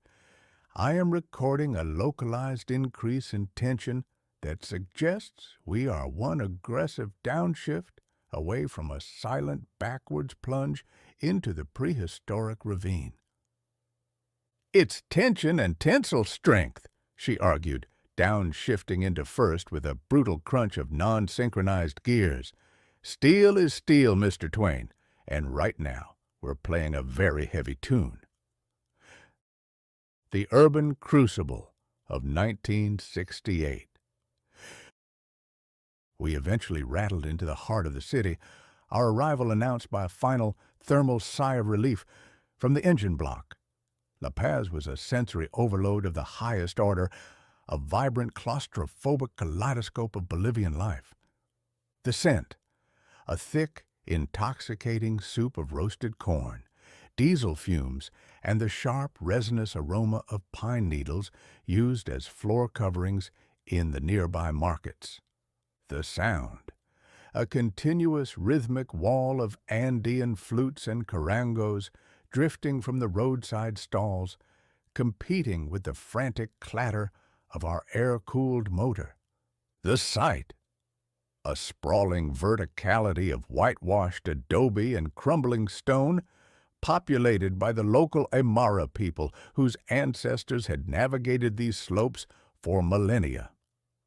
We pulled the Beetle to a halt near the Plaza Murillo. The engine did not so much stop as it expired with a long thermal hiss of relief, its magnesium fins ticking loudly as they shed their misery in the cool mountain air. I unlatched my passenger door with a heavy metallic scree-clack. I stepped onto the ancient pavement, my heavy copper boots hitting the ground with a definitive ringing thud that caused a momentary silence to ripple through the nearby crowds. I took a slow, highly pressurized draw from my mechanical cigar and exhaled a long, straight column of white steam that rose toward the towering peaks. "Observe the architecture of vertigo, Ennie," I drawled, projecting my voice with a crisp, aristocratic resonance. "These people have built a civilization inside a crater. It is a masterpiece of vertical persistence. Long before our space-age engineers conceived of the skyscraper, these builders were using stone and grit to colonize the clouds." Ennie leaned against our dirt-streaked bug, her face radiant with a triumphant grin. "We made it, Mr. Twain. We survived the highest capital in the world. The bug's still standing, and so are you." The mechanical audit, La Paz Basin. Before we could find a place to rest, Ennie insisted on a continental audit of our sky-blue reality. Component status. Observation, Honduran clutch. Critical. Galvanized wire has achieved a permanent set.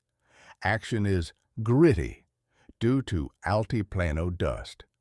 Brake shoes. Degraded. Significant thinning and glazing from the El Alto descent. Pedal feel is spongy. Engine oil, viscose. Resembles warm molasses. Requires immediate replacement with a heavier weight for the desert ahead. Mark Twain, oxidized. Joint mobility restricted by high-altitude condensation.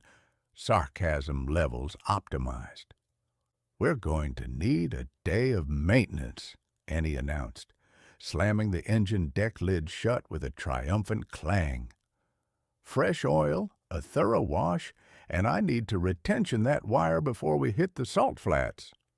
"I shall accept your offer of grease, Ennie," I sighed, venting a final, weary plume of steam into the thin Bolivian air. "But only if you promise that our next leg involves a road that possesses a horizontal axis. I have had enough of the vertical to last me until the next industrial revolution." Ennie smiled, looking toward the south, where the shimmering horizons of the Salar de Uyuni awaited. "The salt flats are as flat as a tabletop, Mr. Twain. You'll finally get your level ground." "A flat desert composed entirely of a corrosive mineral dedicated to my systemic destruction," I muttered, my brass joints clicking as we rolled slowly toward an inn. A truly thoughtful itinerary. Drive on, Ennie. Let us see if we can reach the end of the world before I achieve a state of permanent mineralization. Chapter 50. The Salar de Uyuni. The transition from the vertical, oxygen-starved labyrinth of La Paz to the Salar de Uyuni was a descent into a world that had seemingly been bleached of all terrestrial logic.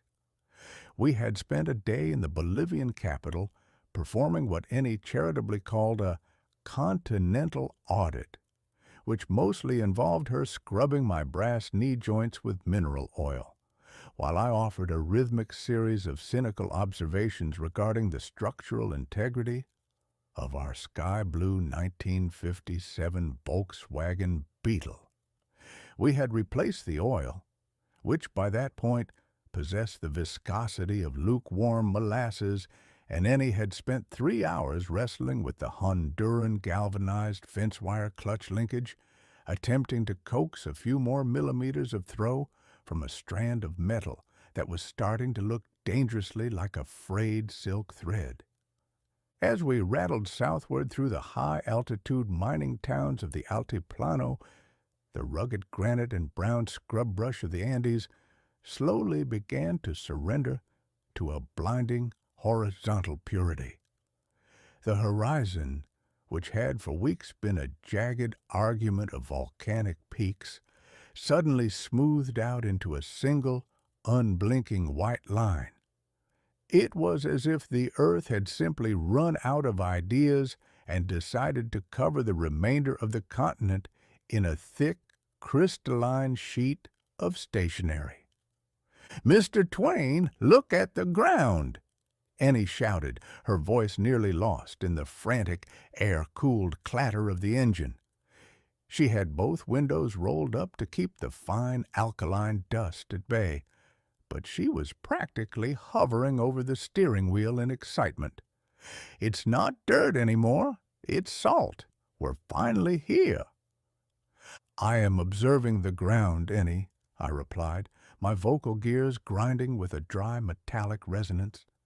I adjusted my optical lenses, my brass irises clicking as they dilated to process the overwhelming albedo of the landscape. My primary observation is that we have driven directly into a planetary-scale chemical bath. I am currently recording a localized surge in my internal oxidation alarms. This environment is composed entirely of a mineral dedicated to the systematic destruction of my structural integrity.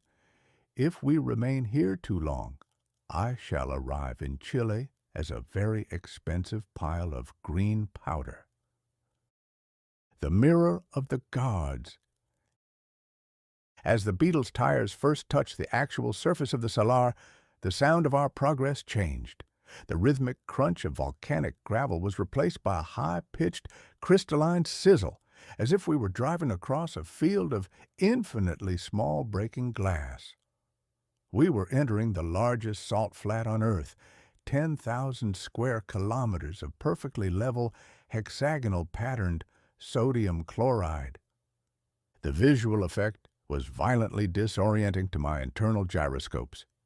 Because the Salar is so flat, varying by less than 1 meter over its entire expanse, the concept of distance became a mathematical hallucination.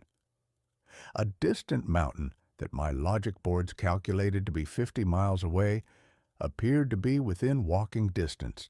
A lone rock on the surface looked like a colossal monolith until we passed it and realized it was the size of a fist. "It's a mirror, Mr. Twain!"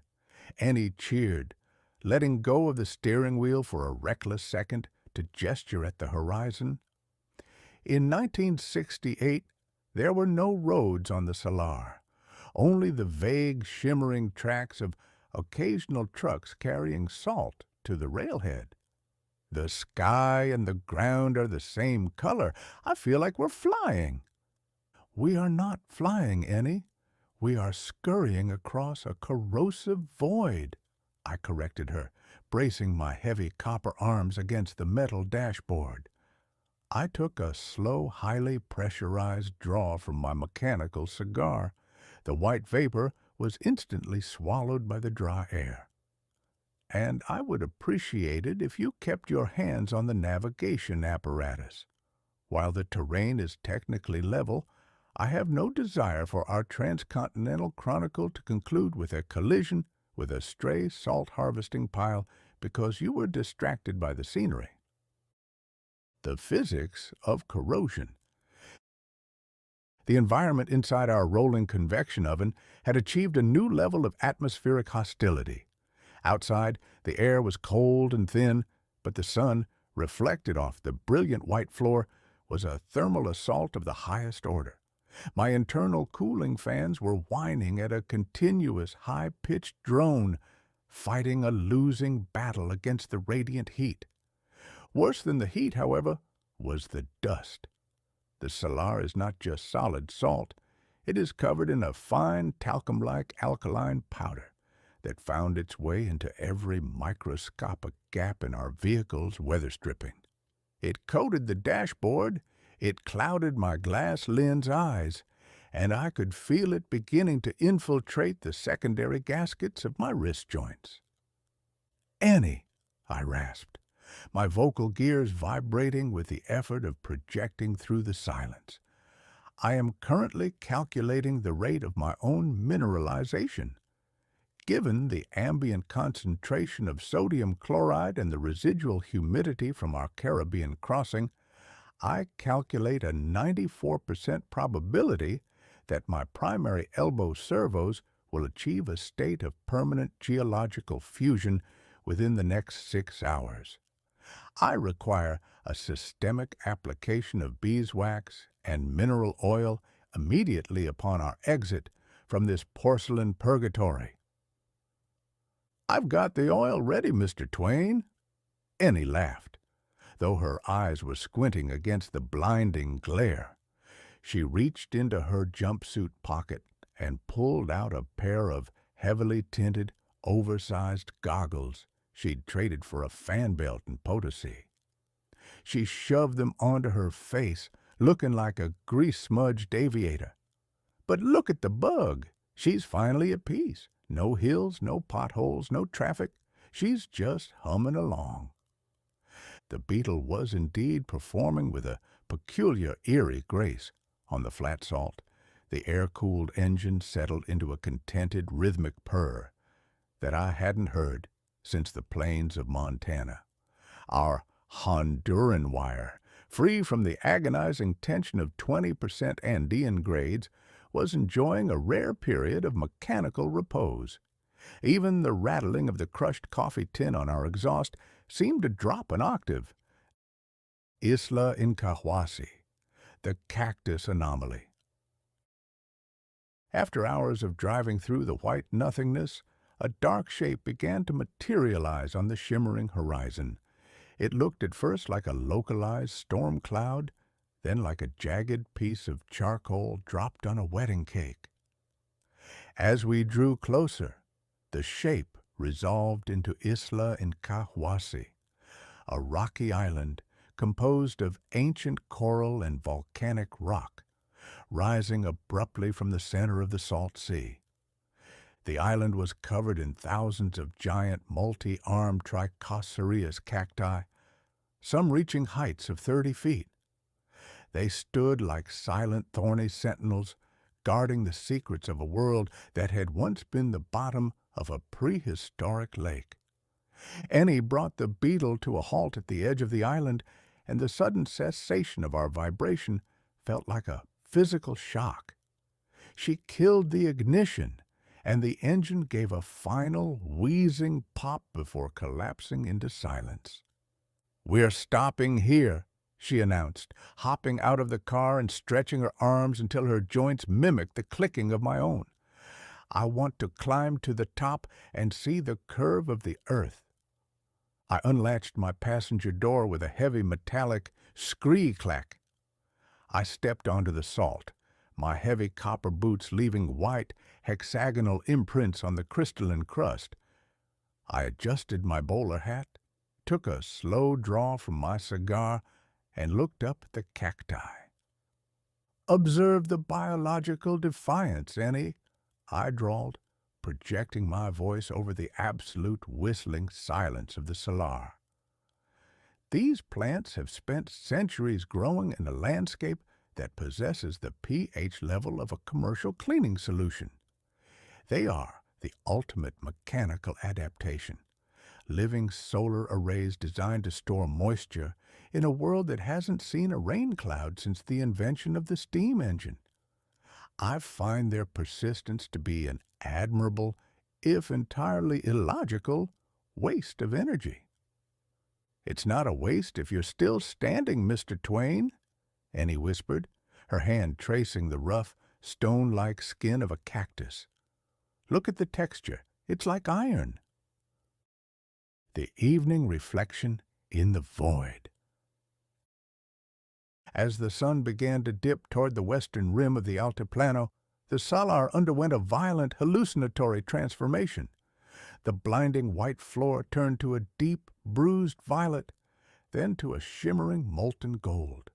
The shadows of the giant cacti stretched for miles across the salt, like long skeletal fingers reaching for the darkness. We sat on the front bumper of the Beetle, the mechanical man and the optimist, watching the day surrender to the most profound silence I have ever recorded. There was no wind, no birds, no hum of insects. There was only the sound of our own cooling metal and the low rhythmic thrum of my internal vacuum tubes. "You know, Mr. Twain," Annie said softly, her grease-smudged face bathed in the amber glow of the sunset. "People spend their whole lives trying to find a place that's perfectly still. And here we are, in a car held together by fence wire at the bottom of a dried-up sea." "It is a silence that invites a certain level of unwanted introspection, Annie," I replied, my vocal gears smoothing into a low, resonant baritone. I felt my internal rivets finally begin to contract in the rapidly cooling air. As a machine built for the observation of the human condition, I find this void to be problematic. There is no condition here to observe, no vice to critique, no industry to satirize. There is only the salt and the stars. "Maybe that's the point," she smiled, leaning her head against the salt-pitted fender of the Bug. "Maybe the road had to get empty so we could see how far we've actually come." I processed her words, running them through my logic engines. We were 6,000 miles from Fairbanks. We had survived the Arctic, the desert, the tropics, and the highest mountains on the planet. We were currently sitting in the middle of a white mirror, halfway between the sky and the ground, heading for a destination that felt more like a myth than a coordinate. "I calculate a 98% probability that you are being sentimental again, Ennie," I sighed, venting a final weary plume of steam that rose toward the first brilliant stars of the southern sky. "But I will concede that the empty road has its merits. For one thing, there are no lime green buses here to attempt our structural redistribution." Annie laughed, a bright, chiming sound that seemed to echo across the entire 10,000 kilometers of the Salar. She stood up and patted her pocket, where her favorite wrench resided. "Tomorrow, we head for the Atacama Desert," she announced, "the driest place on Earth. I hear the salt there is even harder on the joints." "Of course it is," I muttered, my brass joints clicking as I prepared to return to the cabin. Why should the universe offer me a reprieve now? Drive on, Ennie. Let us see if we can reach the end of the world before I achieve a state of permanent mineralization. We climbed back into our sky-blue reality. As Ennie turned the key and the engine erupted with its familiar deafening clatter, I adjusted my internal gyroscopes to true south. The Salar was behind us, the stars were above us, and the great Pan-American adventure was entering its final, most grueling act. Chapter 51. Atacama Desiccation. The transition from the blinding crystalline mirror of the Salar de Uyuni to the scorched, rust-colored void of the Atacama Desert in northern Chile was not a change in climate, but a total atmospheric evacuation. We had spent days navigating the white nothingness of the Bolivian salt flats, where I had calculated the rate of my own mineralization with a precision that bordered on the obsessive. I had arrived at the Chilean border, feeling less like a mechanical man of letters and more like a very large, very grumpy, Salt Lick. As our sky-blue 1957 Volkswagen Beetle rattled across the frontier, leaving the hexagonal patterns of the Salar behind, the geography executed a violent shift from the porcelain to the pulverized. The Altiplano's high-altitude silence remained, but the salt was replaced by a fine, iron-rich dust that possessed the thirst of 1 billion parched souls. We were entering the driest place on Earth, a landscape where rain is not merely a rare meteorological event, but a historical rumor. "Ennie," I stated, my vocal gears grinding with a dry metallic resonance that suggested I was currently inhaling the late Jurassic period. I adjusted my optical focus, watching my internal moisture sensors flatline at a statistical 0. I am currently recording an ambient humidity level that would make a mummy feel overhydrated. My internal cooling fans are merely circulating hot, dry rejection.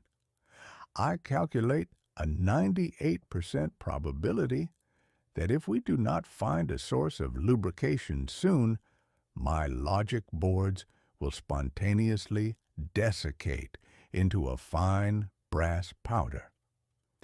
Ennie, however, was in her element.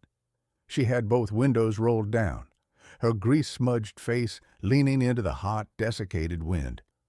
Her hair, which had been a chaotic nest of curls since Fairbanks, was now a stiff, wind-sculpted monument to Andean grit. "Do you feel that, Mr. Twain? It's the absolute end of moisture. The bugs' air filters are going to hate us, but look at the visibility. You can see into next Tuesday." The border of bureaucracy and dust. The border crossing into Chile at Olagua was a masterpiece of mid-century isolation. A few low-slung concrete buildings sat huddled against the wind, looking as though they were being slowly swallowed by the red earth. In 1968, the Chilean aduana was a rigid institution, staffed by men in crisp uniforms who viewed the world with a severity that matched the landscape. When we pulled our vibrating tin can to a halt beneath the corrugated canopy, the engine didn't so much stop as it collapsed into a state of thermal shock. The magnesium fins of the air-cooled block ticked with the sound of a cooling rifle barrel. Ennie hopped out, her pockets jingling with the lucky washers she'd acquired in Quito, and produced our stack of international paperwork. I unlatched my passenger door with a weary metallic shriek. The salt from the Salar had already begun a microscopic assault on my hinges. I stepped onto the Chilean soil, my heavy copper boots leaving deep, thirsty prints in the dust. The customs official, a man whose mustache was groomed with a geometric precision that I found almost respectable, stared at my glowing vacuum tubes for a long, silent minute. He looked at the Beetle, which was currently sporting a crushed coffee tin on the exhaust and a dryer duct heating system that looked like a localized explosion in a hardware store. "¿Qué es esto?" he asked, pointing a gloved finger at my chest plate. "I am a mechanical man of letters, sir," I informed him in my most polished, aristocratic Spanish. "I am Mark Twain, an analytical, steam-powered marvel currently participating in a transcontinental exercise in absurdity. And I assure you, my internal boiler is currently operating on the memory of water, as this desert has seen fit to steal every molecule of liquid within a 50-mile radius." The official blinked. He looked at Ennie, who was beaming her most infectious, unkillable smile.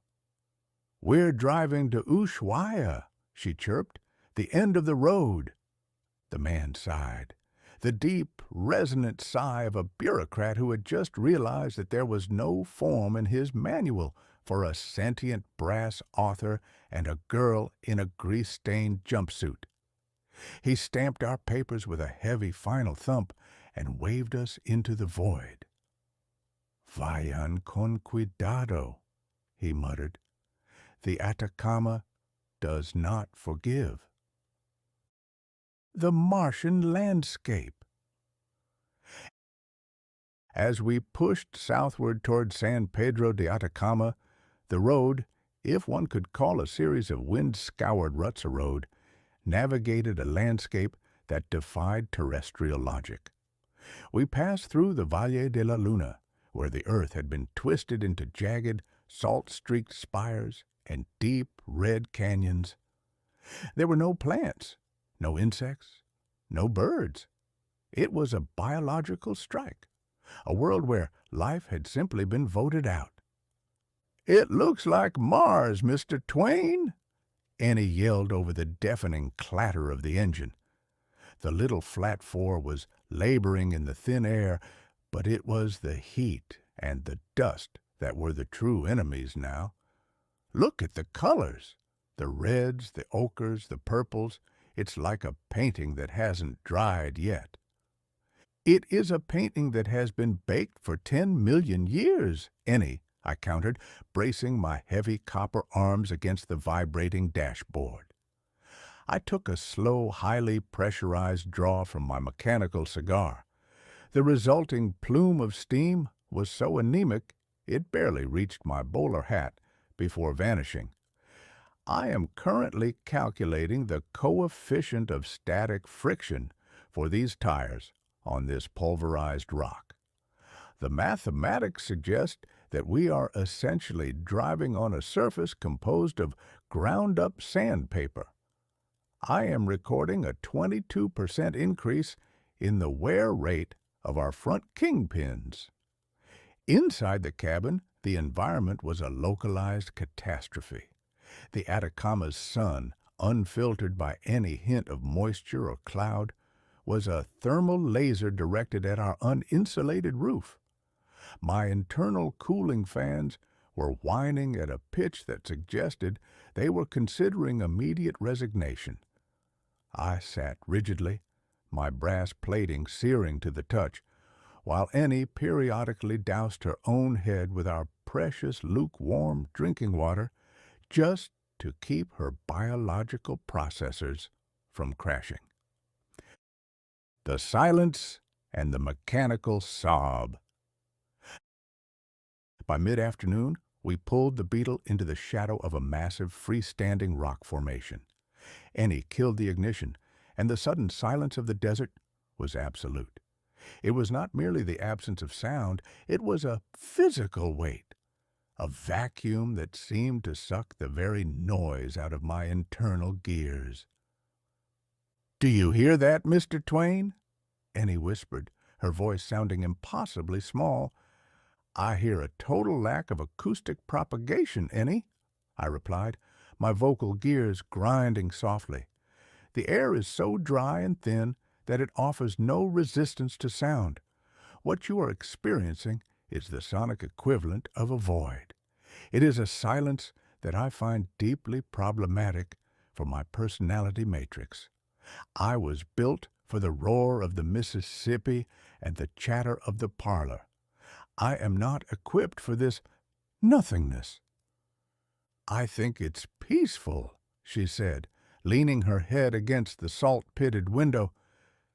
"Peace is merely a lack of industry, Annie," I grumbled. We stepped out of the car to perform our daily continental audit. The Beetle was in a state of advanced mechanical fatigue. The fine, talcum-like dust of the Atacama had infiltrated every microscopic gap. It was in the distributor, it was in the generator brushes, and it was coating our Honduran galvanized fence wire clutch linkage like a layer of gray frost. "The wire is thinning again," Annie noted, her brow furrowed as she knelt in the red dust. She used a small brush to clear the grit from the linkage. The dust is acting like an abrasive. Every time I shift, it's like I'm filing down the steel. A perfect metaphor for our journey, I observed, venting a final pathetic puff of steam. We are being filed down by the continent, 1 mile at a time. I calculate a 94% probability that by the time we reach the Strait of Magellan, our vehicle will consist entirely of baling wire and grit, and I shall be a pile of oxidized copper. But we'll be there, Annie smiled, standing up and patting her pocket where her favorite wrench resided. We'll be at the end of the world. The sunset in the void. As the sun began to dip behind the jagged silhouette of the Domeco Range, the Atacama underwent a hallucinatory transformation. The red sands turned to a deep, bruised violet, and the sky exploded into a symphony of burning gold and electric orange. The stars, brilliant, cold, and entirely unfamiliar, began to pierce the indigo ceiling with a clarity that made my optical sensors ache. We sat on the front bumper of our sky-blue reality, two tiny figures lost in the largest desert on the planet. "You know, Mr. Twain," Annie said softly, her grease-smudged face bathed in the dying light. "Back in Fairbanks, this all seemed like a math problem. Miles, gallons, days. But now, it's just the road. I don't think about the miles anymore. I just think about the next gear." "That is a symptom of cognitive exhaustion, Annie," I replied, though my voice had lost its cynical edge. I felt my internal rivets finally begin to contract in the rapidly cooling air, a sensation that I found almost pleasant. But I will concede that the math of this journey has become secondary to the sheer, stubborn persistence of our existence. We are a triumph of the improbable. Annie laughed, a bright, chiming sound that seemed to echo for miles across the silent dunes. She stood up and looked toward the south, where the road stretched toward the distant, hidden peaks of the Chilean coast. "Tomorrow we head for the ocean," she announced. "The salt air of the Pacific. I hear the fog there is so thick you can't see your own hand." "Wonderful," I muttered, my brass joints clicking as I prepared to return to the cabin. From the kiln to the humidifier, a truly thoughtful itinerary. Drive on, Annie. Let us see if we can reach the end of the world before the world finishes its systematic dismantling of our sanity. We climbed back into our sky-blue tin can.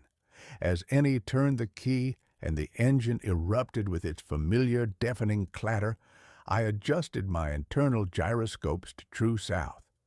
The Atacama was behind us, the stars were above us, and the great Pan-American adventure was pushing toward the final frozen frontier. Chapter 52. The Chilean Coast. The transition from the scorched, life-denying silence of the Atacama Desert to the salt-slicked, rhythmic roar of the Chilean coast was not a mere shift in geography. It was a full-scale atmospheric counter-revolution. For hundreds of miles we had been subjects of the Atacama's dry tyranny, a landscape that possessed the thirst of 1 billion parched souls and had seen fit to steal every molecule of moisture from my internal logic boards. But as our sky-blue 1957 Volkswagen Beetle rattled westward toward the Pacific, the red sands and jagged salt spires gave way to a thick, gray wall of maritime air that smelled of ancient kelp and impending structural ruin. "Annie," I stated, my vocal gears grinding with a damp resonance that I found deeply alarming. I adjusted my optical focus, watching my internal moisture sensor spike from a statistical 0 to a state of saturated panic. My primary indicators are currently reporting a systemic invasion. This air is a concentrated solution of salt and brine, a chemical cocktail designed specifically to initiate a localized uprising of my copper rivets. I calculate a 98% probability that if we do not reach higher ground soon, I shall arrive in Santiago as a very expensive, very green pile of oxidized scrap. Ennie, however, was practically vibrating with excitement. She had both windows rolled down, her grease-smudged face leaning into the cool, heavy wind. Her hair, which had been a stiff monument to Andean grit, was now beginning to wilt under the weight of the humidity. "Look at the mist, Mr. Twain. The locals call it the Camanchaca. It's not just fog, it's the breath of the Humboldt current. The desert depends on it for life." "Life is a subjective term, Ennie," I countered, bracing my heavy copper arms against the vibrating metal dashboard. I took a slow, highly pressurized draw from my mechanical cigar. The resulting plume of steam was heavy and sluggish, refusing to rise in the dense coastal atmosphere. I, for one, find it to be a master class in atmospheric aggression. We have moved from a landscape that attempted to desiccate my logic boards to one that is currently attempting to turn my primary servos into a decorative coral reef. The coastal Panamericana and the Camanchaca. The Pan-American Highway here is a narrow ribbon of asphalt that clings to the edge of the world with the desperation of a man dangling over a precipice. To our left was the vertical defiance of the coastal range. To our right was the absolute, unyielding abyss of the Pacific Ocean. The road was frequently engulfed by the Camanchaca, a thick, opaque wall of freezing condensation that swallowed the road whole and reduced visibility to approximately 4 feet. "I am currently navigating by acoustic echolocation, Ennie," I noted, my internal relays clicking in a frantic, panicked rhythm as we rounded a hairpin turn that offered a panoramic view of a 3,000-foot drop. "My optical sensors are currently useless. I suggest we perform a localized mechanical intervention, specifically turning the steering wheel toward the mountain, before we achieve terminal velocity and become the most aerodynamic submarine in the history of the Spanish Main." The Beetle was likewise in a state of advanced metabolic decay. The little air-cooled engine behind us was gasping in the heavy, humid air, its frantic clatter muffled by the fog. Ennie's Honduran galvanized fence-wire clutch linkage, that masterpiece of improvisational engineering constructed from a spool of fence wire and a handful of steel U-bolts, was reaching its structural terminus. The salt air of the coast had already initiated a systemic assault on our floorboards and was now coating the wire in a fine layer of gritty, corrosive rime. The salt-crusted reality. We eventually rattled into a small fishing village near Antofagasta, the arrival announced by a final thermal sigh of relief from the engine block.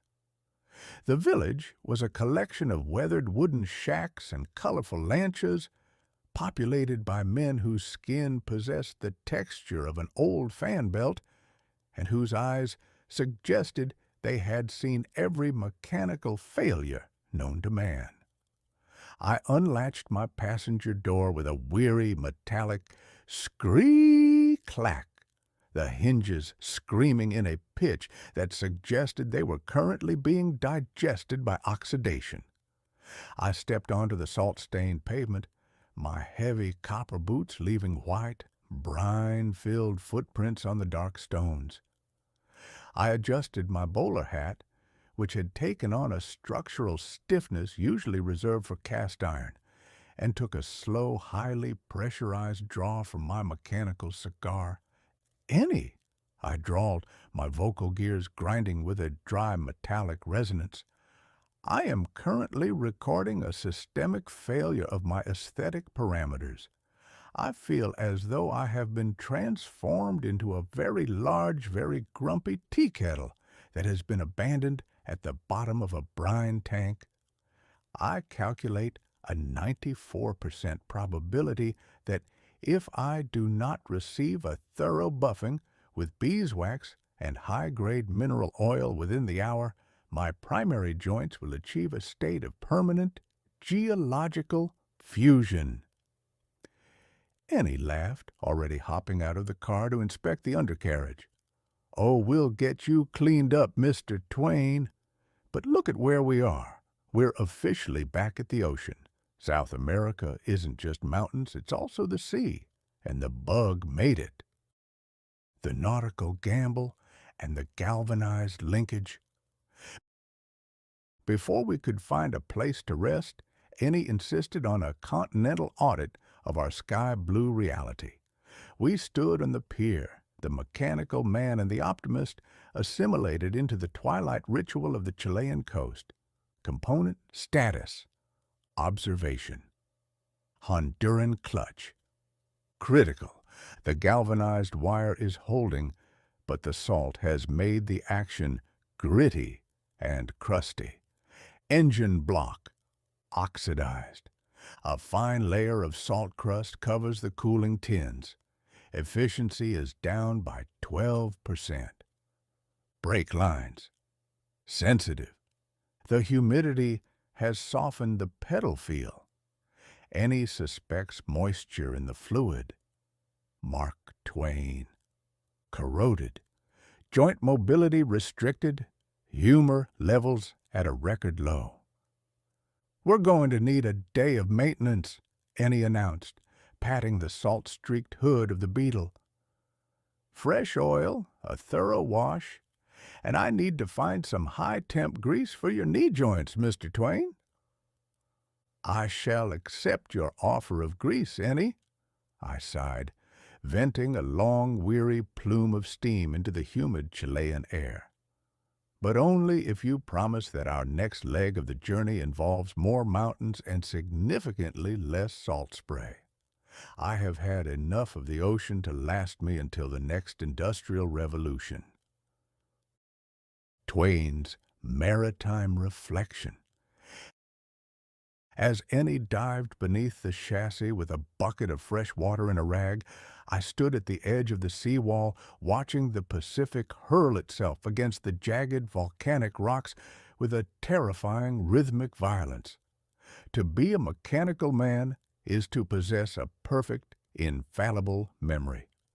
As I processed the heavy, salt-laden atmosphere, my logic boards drifted back to our 1940 journey and our time on the riverboats of the Mississippi.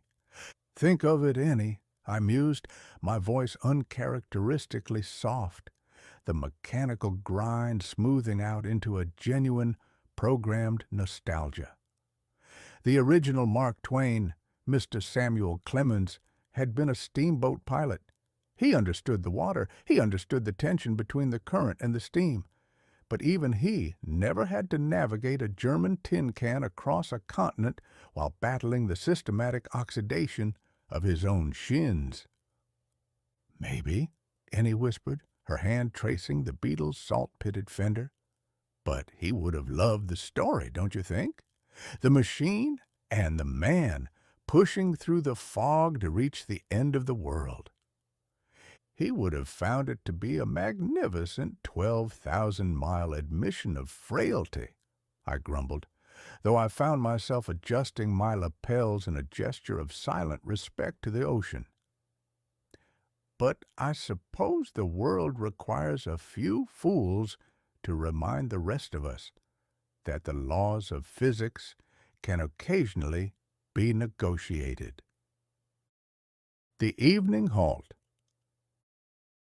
As the sun began to dip toward the horizon, Casting a long violet shadow across the water, the sky transformed into a violent, magnificent tapestry of burning gold and blood orange. The Pacific seemed to catch fire, the waves reflecting the dying light in a series of shimmering liquid explosions. "Next stop, Santiago," Ennie said softly, her voice carrying over the sound of the surf. She looked peaceful, her youthful face untroubled by the miles of desert and mountain we had traversed. "Santiago," I repeated, a long sigh of steam escaping my chest plate. "Which means urban chaos, more narrow streets, and more opportunities for our brakes to achieve a state of spontaneous combustion.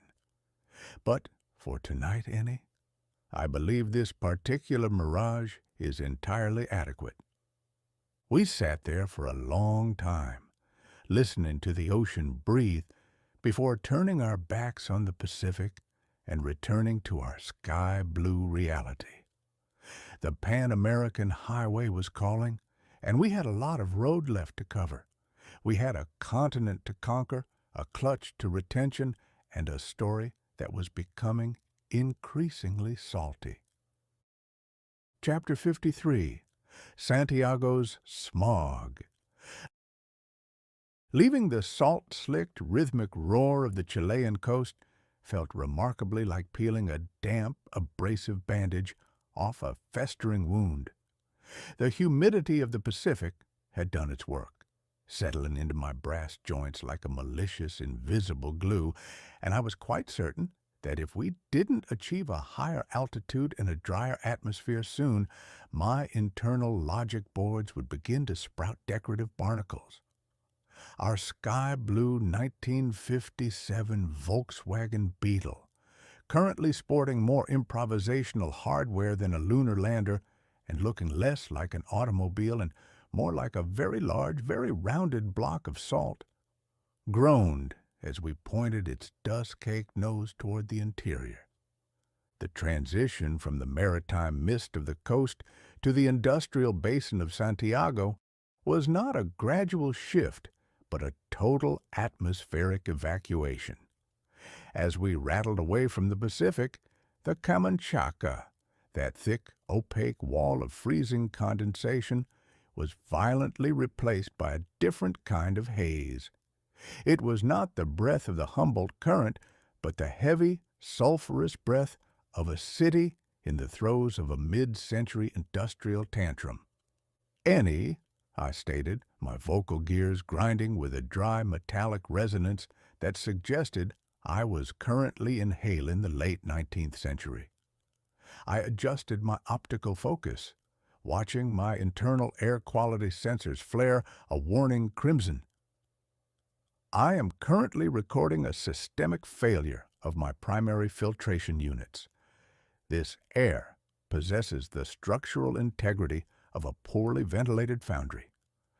I calculate a 94% probability that if we do not reach the city center soon, I shall be transformed into a very expensive, very grumpy soot trap." Ennie, however, was in a state of professional rapture. She had both windows rolled up to keep the grit at bay, but she was leaning forward over the steering wheel, her grease-smudged face radiant even under a fresh layer of urban grime. "Do you see that, Mr. Twain? It's progress. You can practically smell the industry. Santiago is booming. They're building factories, expanding the grid. It's like the Gilded Age all over again, just with more exhaust pipes." The gray Leviathan. As we descended into the Central Valley, the city did not so much appear as it did engulf us. Santiago in 1968 was a sprawling gray Leviathan of concrete and brick, a metropolis of such staggering proportions that it seemed to have no beginning and no end. It sat cradled in a basin, trapped between the coastal range we had just crested and the towering snow-capped wall of the Andes to the east. The smog, a thick, yellow-tinged soup of coal smoke, diesel exhaust, and pulverized dust, sat over the city like a heavy, unwelcome blanket. It obscured the tops of the skyscrapers and turned the sun into a pale, anemic disk that offered plenty of glare but no thermal comfort. To a mechanical man powered by a coal-fired boiler, the environment was a localized thermodynamic insult. "Industry, Ennie," I drawled, projecting my voice over the deafening clatter of our air-cooled engine, "is merely a polite euphemism for organized ruin. What you characterize as progress is actually a collective agreement to trade the ability to breathe for the ability to manufacture cheap plastic novelties. I have witnessed the smog-choked streets of London and the soot-heavy air of St. Louis, but this Chilean basin has achieved a level of atmospheric density that I find personally offensive to my internal pressure regulation." We merged into the chaotic flow of Santiago's traffic, and I was immediately reminded that humanity should never have been granted the wheel. We were surrounded by a frantic, screaming river of metal, vibrant, hand-painted buses belching black smoke, sleek American sedans from the 50s that looked like chrome-plated sharks, and thousands of motorbikes weaving through the gaps with a suicidal disregard for the laws of physics. "Find a rhythm, Mr. Twain," Annie yelled, wrestling the heavy, unassisted steering wheel as she dodged a dented taxi. "It's like a dance. You just have to predict where they're going to be before they know it themselves." "It is a dance performed by the deranged upon a floor made of landmines," I countered, bracing my heavy copper arms against the metal dashboard as we hit our first massive urban pothole. "I am currently calculating the probability of reaching our destination without a structural redistribution of our chassis. The numbers are trending toward the dismal." Twain's gilded critique. We eventually navigated our sky-blue reality toward the Plaza de Armas, the historic heart of the city. Annie killed the ignition, and the engine didn't so much stop as it expired with a final gasping pop hiss of thermal relief. The sudden silence was filled instantly by the distant rhythmic thumping of a street vendor's drum and the roar of the surrounding traffic. I unlatched my passenger door with a weary metallic scree-clack. The salt from the coast had already begun a microscopic assault on my hinges. I stepped onto the dark pavement, my heavy copper boots leaving white, salty footprints on the stones. I adjusted my bowler hat, took a slow, highly pressurized draw from my mechanical cigar, and looked up at the colonial architecture. The plaza was a fascinating, beautiful mess of Spanish elegance and mid-century utility. The Metropolitan Cathedral rose from the stones like a brooding masterpiece, while just across the street, modern office buildings were being erected with a haste that suggested the builders were afraid the ground might move before they finished. "Observe the irony, Annie," I drawled, leaning heavily on my brass walking stick. I pointed a thick copper finger toward a massive construction site where a steel crane was lifting a concrete beam. "In my era, the great Gilded Age, we built things to last an eternity. We used stone, we used iron, and we used a level of ornamentation that suggested we actually liked the buildings we lived in. Now, you build things out of gray paste and glass with the intention of tearing them down in 20 years to build something even grayer. It is a civilization of the temporary."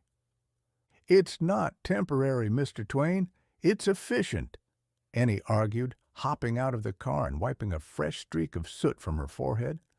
"We need room for more people, more jobs. You can't live in a cathedral." "One can certainly try, Annie," I sighed, venting a long, straight column of steam. The white vapor was instantly swallowed by the gray smog. At the very least, a cathedral doesn't require a constant supply of refined dinosaurs just to prevent its inhabitants from suffocating. The urban audit, Santiago Basin. Before we could find a place to rest, Ennie insisted on a metropolitan audit of our Beetle. We were in a city of mechanics, and the sight of our battered bug, held together by baling wire and a crushed coffee tin, had already drawn the attention of several curious onlookers. Component, status, observation, Honduran clutch. Critical, the galvanized wire is holding, but the urban stop-and-go traffic has stretched it to the absolute limit. Engine block. Sooty. A thick layer of industrial grime covers the cooling fins. Cooling efficiency is down by an additional 8%. Brake shoes. Worn. Significant thinning from the mountain descents. The pedal feel is mushy and uninspiring. Mark Twain. Grimy. External brass plating requires a systemic de-suiting. Humor levels at an all-time low. "We're going to need a full day of maintenance here," Ennie announced, patting the salt and smog-streaked hood of the Beetle. "I need to find a shop with a power washer, and I absolutely have to retention that Honduran wire before we hit the high Andean passes. That's the real climb, Mr. Twain." "The real climb," I repeated, a long sigh of steam escaping my chest plate. As if the last 6,000 miles were merely a light stroll through a garden. "I shall accept your offer of maintenance, Ennie, but only if you find me a place where I can sit in the shade and allow my rivets to contract. I believe I have expanded by several millimeters since we left the coast." Ennie smiled, looking through the haze toward the jagged, white-capped silhouette of the Andes looming over the eastern edge of the city. "The mountains are waiting, Mr. Twain, and once we cross them, it's all the way to Argentina." "Argentina?" I muttered, my brass joints clicking as we rolled slowly toward a garage. "A land of pampas, more wind, and presumably even more agricultural fencing. Drive on, Ennie. Let us see if we can reach the end of the world before I achieve a state of permanent mineralization." We rolled through the narrow, crowded streets of Santiago, a salt-crusted, baling wire-shackled anomaly in the heart of the Chilean capital. The great Pan-American adventure was far from over, but as we settled into the shadows of the skyscrapers, I realized that for all my cynicism, there was a certain mechanical dignity in the struggle. The road was getting harder, the air was getting thinner, and the end of the world was finally within our reach. Chapter 54. The High Andean Passes. Leaving the industrial gloom and yellow-tinged smog of Santiago felt less like a departure and more like a high-altitude rescue mission for my primary logic boards. After a day of metropolitan auditing, which mostly involved Ennie aggressively scrubbing industrial soot from my brass knee servos, while I offered a rhythmic series of cynical observations regarding the short-sightedness of the internal combustion era. We had pointed our sky-blue 1957 Volkswagen Beetle toward the east. The goal was the border of Argentina, but between us and the Pampas lay the most intimidating geographical barrier on the planet, the high Andean passes. As we rattled out of the city limits, the horizon was dominated by a wall of jagged, snow-capped granite that appeared to have been constructed specifically to discourage terrestrial transit. The Andes do not roll. They erupt. They are a vertical argument that the Earth has won, and as our 40-horsepower German tin can begin its winding ascent, I felt my internal barometers flare a warning crimson. We were aiming for the Paso International Los Libertadores, and I was currently recording an atmospheric pressure so low that I suspected the oxygen molecules had simply decided to go on strike. "Look at the switchbacks, Mr. Twain!" Ennie shouted over the frantic, high-pitched clatter of the air-cooled engine.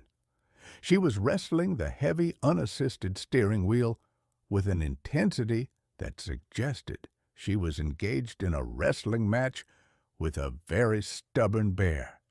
"It's the caracoles, the snail! 29 hair-raising turns carved right into the face of the mountain." "I am observing the snail, Ennie," I replied, my vocal gears grinding with a dry metallic resonance. I adjusted my optical focus, my brass irises clicking as they measured the sheer, dizzying verticality of the road ahead. "My primary observation is that the surveyor who designed this thoroughfare was clearly suffering from a severe inner ear infection and a profound hatred for the concept of a straight line. I calculate a 94% probability that our descent into Argentina will be governed less by your driving skills and more by the constant of planetary acceleration." The Ascent of Los Caracoles. The Los Caracoles Pass is a masterclass in architectural arrogance. It consists of a series of tight, unshielded switchbacks that zigzag up a near-vertical cliff face.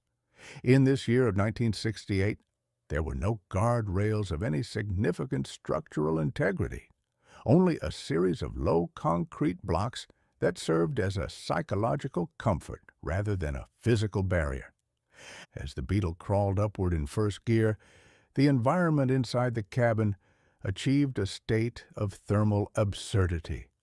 Outside, the air was a biting alpine chill that turned the moisture on my glass lens eyes into a fine rime of frost. I was forced to deploy my miniature spring-loaded brass wipers just to see the abyss to our right. Yet, because the engine was laboring so heavily at maximum RPMs, the heat radiating through the floorboards was staggering. I sat in a localized pocket of freezing air while my lower extremities were subjected to a thermal load that would have soft-boiled an egg. "She's gasping, Ennie," I drawled, projecting my voice over the deafening, frantic clatter of the flat four. "I am recording a significant drop in my internal boiler pressure. At this altitude, approaching nearly 12,000 feet, water boils at a temperature that I find personally insulting to my dignity. I feel like a tepid cup of tea in a world that demands a high-pressure espresso." "Just keep your vents clear, Mr. Twain," Ennie cheered, her knuckles white on the wheel as we rounded turn 17. "The bug loves the thin air. No more humidity to mess with the spark. We're practically mountain goats now." "Mountain goats possess four-wheel drive and an instinctive fear of heights," I countered, bracing my heavy copper arms against the metal dashboard as the Beetle caught a brief, terrifying moment of airborne suspension over a frost heave. "We possess a Honduran galvanized fence-wire clutch linkage and a mechanic who views a 2,000-foot drop as a scenic opportunity. It is a humiliating comparison." The crisis at turn 24. As we reached the upper echelon of the caracoles, the road narrowed further, squeezed between the granite wall and the void.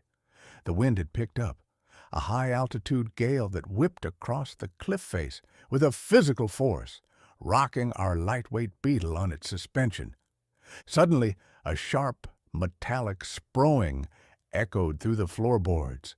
The car lurched, The engine roared in a vacuum of neutral, and our forward momentum, meager as it was, vanished instantly.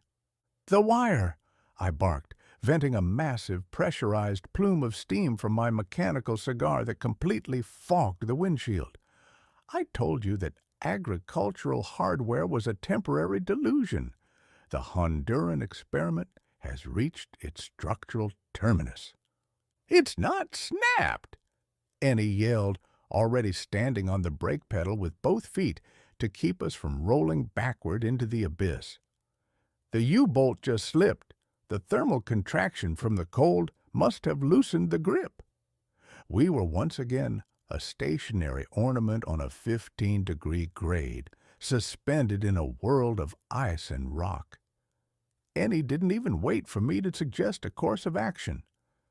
She threw open her door, admitting a gale of freezing Andean air, and vanished beneath the car with her toolbox. I sat there in the gloom, listening to the whistling wind and the rhythmic clink-clink of her wrenches against the salt-crusted chassis. I looked out the window at the distant twinkling lights of the Chilean valley far below. To be a mechanical man is to possess a memory that is both a blessing and a burden. As I processed our current coordinates, I found my logic boards drifting back to our 1940 journey, and the way we had survived the Rockies with nothing but baling wire and grit. "Observe the irony, Ennie," I drawled, my voice echoing off the granite walls. "We have crossed half a continent and navigated through some of the most advanced industrial cities on Earth, only to be defeated by a 3-cent piece of threaded steel. It is a perfect metaphor for the human condition, tripped up by the trivial while staring at the sublime." "I found it!" she shouted from the shadows beneath the car. "The bolt didn't slip. It sheared. I need something to bridge the gap." "Bridge it with what exactly?" I asked. "Shall I offer a piece of my own copper wiring? I calculate that I can spare approximately 3 centimeters of my secondary logic circuits before I lose the ability to perform basic sarcasm." "No need," she laughed, popping her head out from under the bumper. She was covered in a fresh layer of Andean mud and oil, but her eyes were radiant. "I'm using your spare bowler hat pin." "My what?" I inquired, but she had already disappeared back into the darkness. The summit and the Redeemer. 20 minutes later, the Beetle's engine erupted back to life with a defiant high-altitude roar. Ennie had managed to fashion a temporary cotter pin out of a heavy brass fastener from my luggage, securing the Honduran wire once more. As we crawled the final mile toward the summit, the road leveled out into a desolate, wind-scoured saddle. And there, rising from the snow like a bronze dream, was the Cristo Redentor de los Andes, the Christ, the Redeemer of the Andes. The statue stood on the borderline, a massive figure holding a cross, its metal skin pitted by decades of mountain storms. It was a monument to peace between Chile and Argentina, placed at the highest point of the pass. Ennie brought the Beetle to a halt in the shadow of the statue and killed the ignition. The sudden silence was absolute, broken only by the whistling wind and the ticking of our overheated engine block. I unlatched my passenger door with a heavy metallic screech-clack and stepped onto the frozen earth. My heavy copper boots hit the ground with a definitive thud that seemed to vibrate through the very spine of the continent. I adjusted my bowler hat, took a slow, highly pressurized draw from my mechanical cigar, and looked up at the statue. "Observe the engineering, Ennie," I drawled, projecting my voice with a crisp, aristocratic resonance. "This bronze figure has stood at 12,000 feet for 64 years. It does not require a carburetor. It does not require Honduran wire. It simply endures the elements with a silence that I find deeply enviable. It is a masterpiece of standing still. "It's beautiful," Annie whispered, her hand tracing the cold metal of the Beetle's hood. "We're in Argentina, Mr. Twain. We crossed the wall. It's all downhill to Mendoza." "A downhill descent," I noted, feeling my internal rivets finally begin to contract in the crisp air, which means more brake smoke, more gravitational terror, and more opportunities for my bowler hatpin to achieve a state of structural failure. Still, Annie, I believe my logic boards can find a temporary peace in these coordinates. The evening reflection. As the sun began to dip behind the jagged peaks to the west, painting the snow in violent shades of violet and gold, we returned to our sky-blue reality. The air grew sharply colder, and the first stars, unfamiliar and brilliant, began to pierce the indigo sky. Annie turned the key. The starter whined, the engine coughed out a plume of vapor, and then, with a triumphant Andean roar, it caught fire. We began the long, winding descent into the Argentine pampas, the brakes emitting a faint, acrid scent of toasted safety as they fought the weight of our carriage. "We're doing it, Mr. Twain," Annie smiled, her face lit by the golden glow of the dashboard. "We're actually doing it. Argentina! The end of the world is just a few weeks away." "So it would seem," I replied, my vocal gears smoothing into a low, resonant baritone. "The Beetle still rattles, the generator still charges, and we have survived the snail. In the grand ledger of human folly, I suppose we are currently in the black. But don't get too comfortable, my dear mechanic. I hear the Patagonian winds are strong enough to blow a Volkswagen clear into the Atlantic." Annie laughed, a bright, chiming sound that seemed to echo for miles across the high-altitude plateau. She threw the car into second gear, and we rolled slowly toward the horizon. The great Pan-American adventure was entering its final, most grueling phase, and I had a feeling the 1957 Beetle was about to be tested like never before. Chapter 55. Patagonian Winds. The transition from the sun-drenched, grape-scented elegance of Mendoza to the vast, wind-scoured desolation of the Patagonian steppe was a geographical descent into a state of atmospheric rage. For days, our sky-blue 1957 Volkswagen Beetle had rattled southward along the legendary Ruta 40, a road that serves as the dusty, unpaved spine of Argentina. We had left the vertical defiance of the high Andes behind, but as we entered the lower latitudes, the region sailors referred to with hushed dread as the Roaring Forties, the Earth decided to replace the obstacle of gravity with the sheer, blunt force trauma of the wind. Inside our violently vibrating tin can, the environment had achieved a new level of acoustic and structural misery. The Patagonia wind is not a localized breeze. It is a continental-scale tantrum. It is a relentless horizontal wall of air that has traveled thousands of miles across the empty Pacific, gathering momentum and malice, only to be funneled through the gaps in the Andes and slammed into the side of anything foolish enough to be mobile. "Annie," I stated, my vocal gears grinding with a dry metallic resonance that barely penetrated the howling gale. I adjusted my optical focus, watching my internal stress meters flare a warning crimson. "I am currently recording a lateral force that is entirely incompatible with the concept of staying in our lane. My logic boards are calculating a 92% probability that if you do not steer at least 15 degrees into the wind, our next coordinate will be a permanent residence in the Atlantic Ocean. We are not driving anymore. We are performing a high-stakes impersonation of a kite.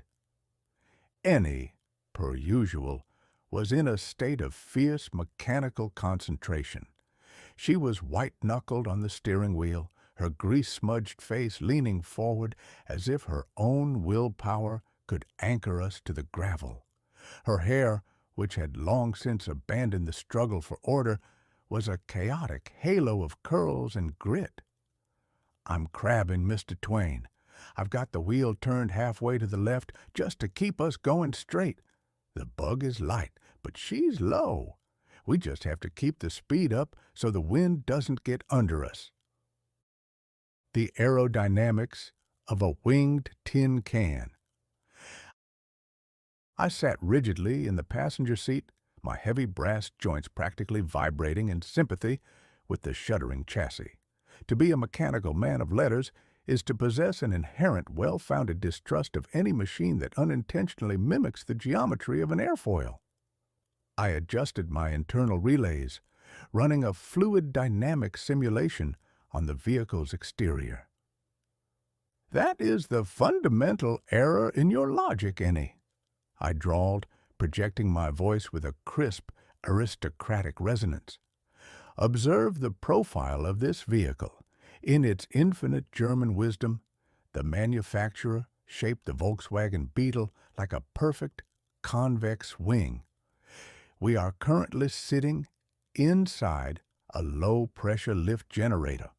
According to my calculations, the difference in air pressure between the wind rushing over our curved roof and the air trapped beneath our salt-pitted floorboards is creating a lift coefficient that is rapidly approaching the weight of the car." I took a slow, highly pressurized draw from my mechanical cigar. The white vapor was instantly sucked out the window by the vacuum of the storm. "We are essentially a 40-horsepower glider that has forgotten to pack its wings. I calculate that at our current velocity, one particularly ambitious gust of 70 miles per hour will achieve a state of aerodynamic departure. I have no desire to conclude my Pan-American journal as a sky-blue meteor." The mechanical siege, sand and steel. The Beetle was likewise in a state of advanced metabolic decay.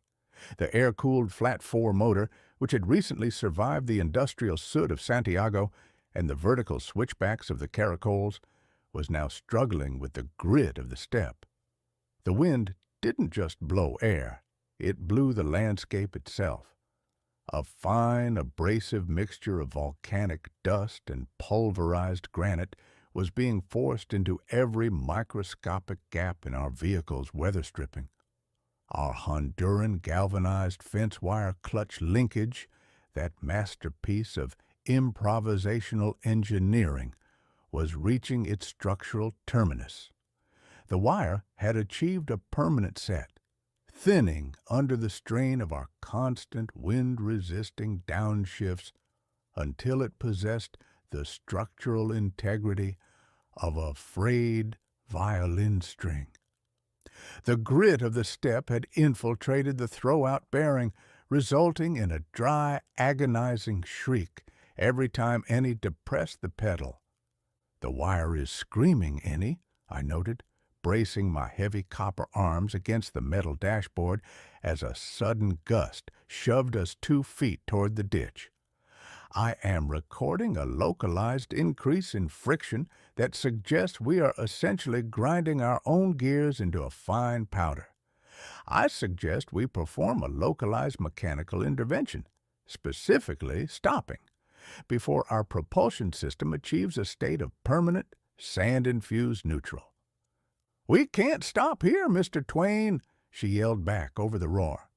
"If we stop sideways to the wind, the bug will roll. We have to find a puesto or a canyon to hide in." the ballast solution. By mid-afternoon, the sun sat in the sky like a cold, unblinking eye, offering plenty of glare but no thermal relief. We were navigating a desolate stretch of Ruta 40, a landscape of gray scrub brush and brown earth that stretched to the horizon without a single tree to break the monotony. Suddenly, Ennie spotted a dry riverbed, a cañadon, that offered a slight depression in the earth. She expertly wrestled the heavy, unassisted steering wheel, diving the Beetle off the road and into the lee of a low, crumbling cliff. The sudden drop in wind speed felt like a physical weight being lifted from my auditory sensors. "Right," Ennie said, throwing open her door and grabbing her heavy metal toolbox. "She's too light. We need to ground her." I unlatched my passenger door with a heavy metallic scree-clack. The salt from the Chilean coast and the dust of the Altiplano had joined forces to digest my hinges. I stepped onto the thirsty earth, my heavy copper boots hitting the ground with a definitive thud. I stood at the rear of the Beetle, serving as a hulking, steam-powered windbreak while Ennie implemented her plan. The problem: the front end of a Beetle is notoriously light, as the engine is in the rear. In high winds, the front wheels lose contact with the road. The fix: ballast. The execution: Ennie spent the next hour gathering heavy water-worn stones from the riverbed and meticulously packing them into the front trunk, the frunk, surrounding our spare tire and meager luggage with 50 pounds of Argentine granite. "There!" she panted, wiping a fresh streak of soot from her forehead. "That should lower the center of gravity and keep the nose down. It's not elegant, but it's physics. It is a triumph of the prehistoric over the modern, Ennie," I drawled, leaning heavily on my brass walking stick. "We are now the only people on this continent attempting to drive a stone-weighted German automobile to the Antarctic. I shall have to record a chapter on the irony of using a space-age vehicle as a mineral transport unit." Twain's Step Reflection. While Ennie performed a quick torchlit inspection of our Honduran wire, I stood at the edge of the cañadon, looking south toward the invisible line of the furious 50s. To be a mechanical man is to possess a perfect, infallible memory. As I processed the vast, empty silence of the steppe, my logic boards drifted back to the history of exploration in this region. Magellan, Drake, Darwin, they had all stood on these shores, feeling the same relentless breath of the planet. They had sailed wooden ships that groaned under the same lateral forces that currently threatened our chassis. I felt a strange, resonant kinship with those old mariners. We were all just specks of ego attempting to negotiate with a universe that didn't know we existed. "Observe the human condition, Ennie," I drawled, my voice sounding impossibly small in the vast silence. "We have spent 3 decades and thousands of miles attempting to prove the superiority of human industry. We have built bridges, factories, and machines that can traverse continents. Yet here we are, hiding in a ditch and filling our advanced vehicle with rocks just to prevent the air from throwing us away. It is a magnificent 12,000-mile admission of frailty." Ennie finally stood up, slamming the trunk lid shut with a triumphant clang. She wiped her greasy hands on her jumpsuit and looked at me, her bright eyes reflecting the first cold stars of the Patagonian night. "It's not about being superior, Mr. Twain," she smiled, patting the salt-pitted fender of the bug. "It's about being here. The wind is just telling us it's been here longer. Our job is just to keep the wheels turning until we reached the end. The evening halt. As the sun began to dip behind the jagged silhouette of the distant Andes, painting the steppe in violent shades of violet and bruised orange, we returned to our sky-blue reality.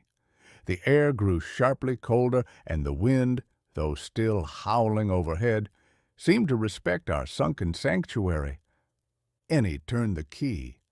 The 6-volt starter motor gave a sluggish, high-pitched plea for mercy before the 4-cylinder heart finally caught fire. The familiar frantic clatter shattered the quiet reverence of the riverbed. "We're staying the night here," she announced, leaning against the dashboard. "The wind is supposed to peak at midnight. We'll push for El Calafate in the morning." A rare moment of sensible caution, I sighed, feeling my internal rivets finally begin to contract in the crisp air. I shall spend the evening drafting a letter to the Argentine Meteorological Service suggesting they invest in the concept of a ceiling. My logic boards require a period of atmospheric stability. Annie laughed, a bright chiming sound that chased the last of the fear from the cabin. She patted the Beetle's hood affectionately. "Tomorrow we head for the glaciers, Mr. Twain. The ice is waiting." "The ice?" I repeated, a long sigh of steam escaping my chest plate. "Which means more cold, more thermal contraction anomalies, and more opportunities for my bowler hat pin to achieve a state of structural failure. Drive on, Ennie. Or rather, park on. The end of the world is waiting, and I suspect it is not done with us yet." We settled into our sky-blue tin can, a salt-crusted, stone-weighted, bale-and-wire shackled anomaly in a landscape of wind. The great Pan-American adventure was far from over, but as we settled into the shadows of Patagonia, I realized that for all my cynicism, there was a certain mechanical dignity in the struggle. Chapter 56. The Perito Moreno Glacier. The transition from the relentless horizontal violence of the Patagonian steppe to the frozen vertical majesty of Los Glaciares National Park was a geographical pivot that my internal sensors found profoundly disorienting. For hundreds of miles, our sky-blue 1957 Volkswagen Beetle had been a stone-weighted, wind-battered leaf skittering across a gray-brown void. I had grown accustomed to the acoustic texture of gravel hitting our undercarriage and the rhythmic shriek of the Patagonian gales attempting to relocate our chassis to the Atlantic. But as we turned westward toward the edge of the southern Patagonian ice field, the wind suddenly lost its teeth, replaced by a quiet, heavy chill that possessed the density of a physical weight. The gray scrub brush gave way to dense forests of southern beech, their leaves a deep, wintry crimson that looked like dried blood against the pale granite. And then, as we rounded a bend in the narrow, ice-slicked road, the world was abruptly dominated by a presence so colossal it rendered my analytical processors momentarily inert. "Look at it, Mr. Twain!" Annie shouted, her voice lacking its usual bouncy resonance, replaced by a hushed, vibrating awe. She slowed the Beetle to a crawl, her grease-smudged face pressed against the side window. "It's not just ice. It's a mountain of sapphire." "I am observing the phenomenon, Ennie," I replied, my vocal gears grinding with a dry resonance that felt uncomfortably loud in the new silence. I adjusted my optical focus, my brass irises clicking as they attempted to calculate the scale of the Perito Moreno Glacier. My primary deduction is that we have arrived at the epicenter of a thermodynamic arrogance. This is not merely a geological feature. It is a 300 square kilometer insult to the very concept of the sun. The thermodynamic arrogance of blue ice. We pulled the Beetle into a deserted overlook, the engine ticking and popping with the sound of contracting magnesium as Ennie killed the ignition. The sudden silence was absolute, broken only by the low, distant groan of the ice moving, a sound that resonated perfectly within my brass chest cavity like the tolling of a subterranean bell.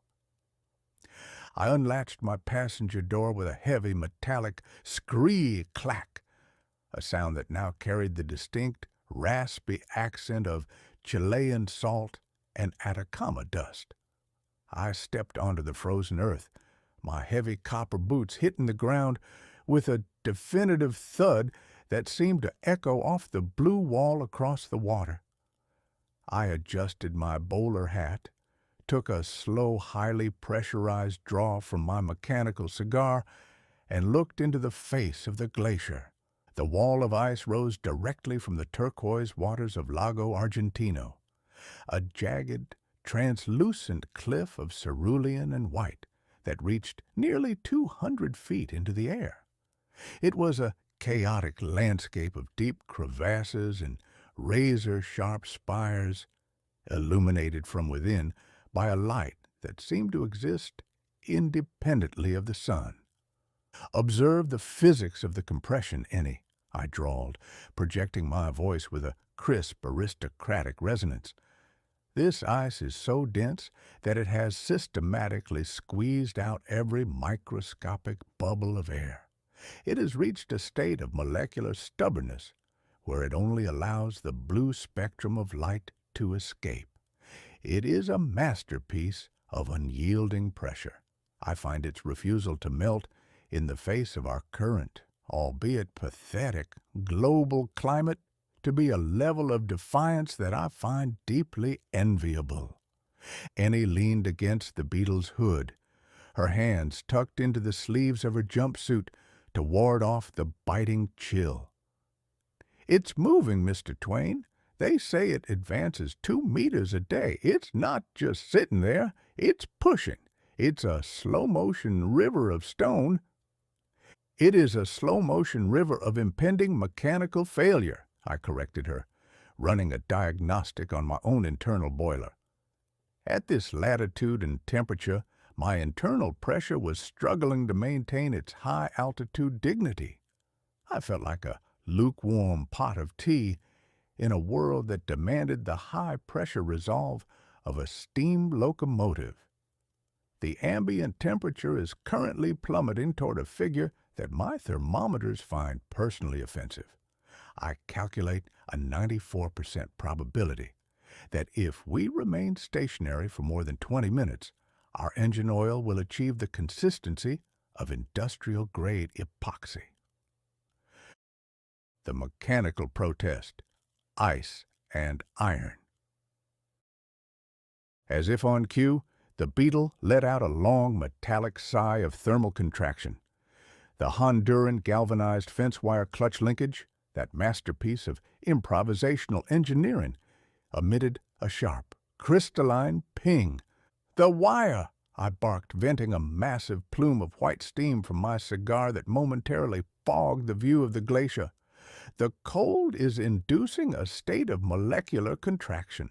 I told you that agricultural hardware was a temporary delusion. The Honduran experiment is attempting to snap itself into 2 pieces out of sheer alpine misery." Ennie didn't even wait for my cynical rebuttal. She grabbed her heavy metal toolbox from the back seat and dived out into the freezing air. Within seconds, she was flat on her back in the permafrost, her flashlight cutting through the blue shadows beneath the car. "The tension is too high," she shouted from the shadows. "The steel is shrinking in the cold. It's pulling the throwout arm into a state of permanent partial engagement. If I don't slacken it, we'll burn the clutch disc the moment we try to move." I stood guard at the rear of the vehicle, serving as a hulking steam-powered windbreak while Ennie performed open-heart surgery on our propulsion system. I took a slow draw from my cigar, the tip glowing red in the gathering gloom. The contrast was staggering. A few hundred yards away stood a wall of ice that had remained unchanged for millennia, while here, in the dirt, a young woman was frantically loosening a cattle fence wire just to prevent a 13-year-old German machine from committing mechanical suicide. "Diagnosis, Ennie?" I inquired, my voice box projecting a crisp baritone over the rhythmic clink-clink of her wrenches. "She's just light-headed, Mr. Twain," she yelled back, utilizing her favorite euphemism for on the verge of collapse. "I'm backing off the U-bolts a quarter turn. We need to give the metal room to breathe in this cold. It's exactly like the Rockies, just wetter." The calving, a sonic apocalypse.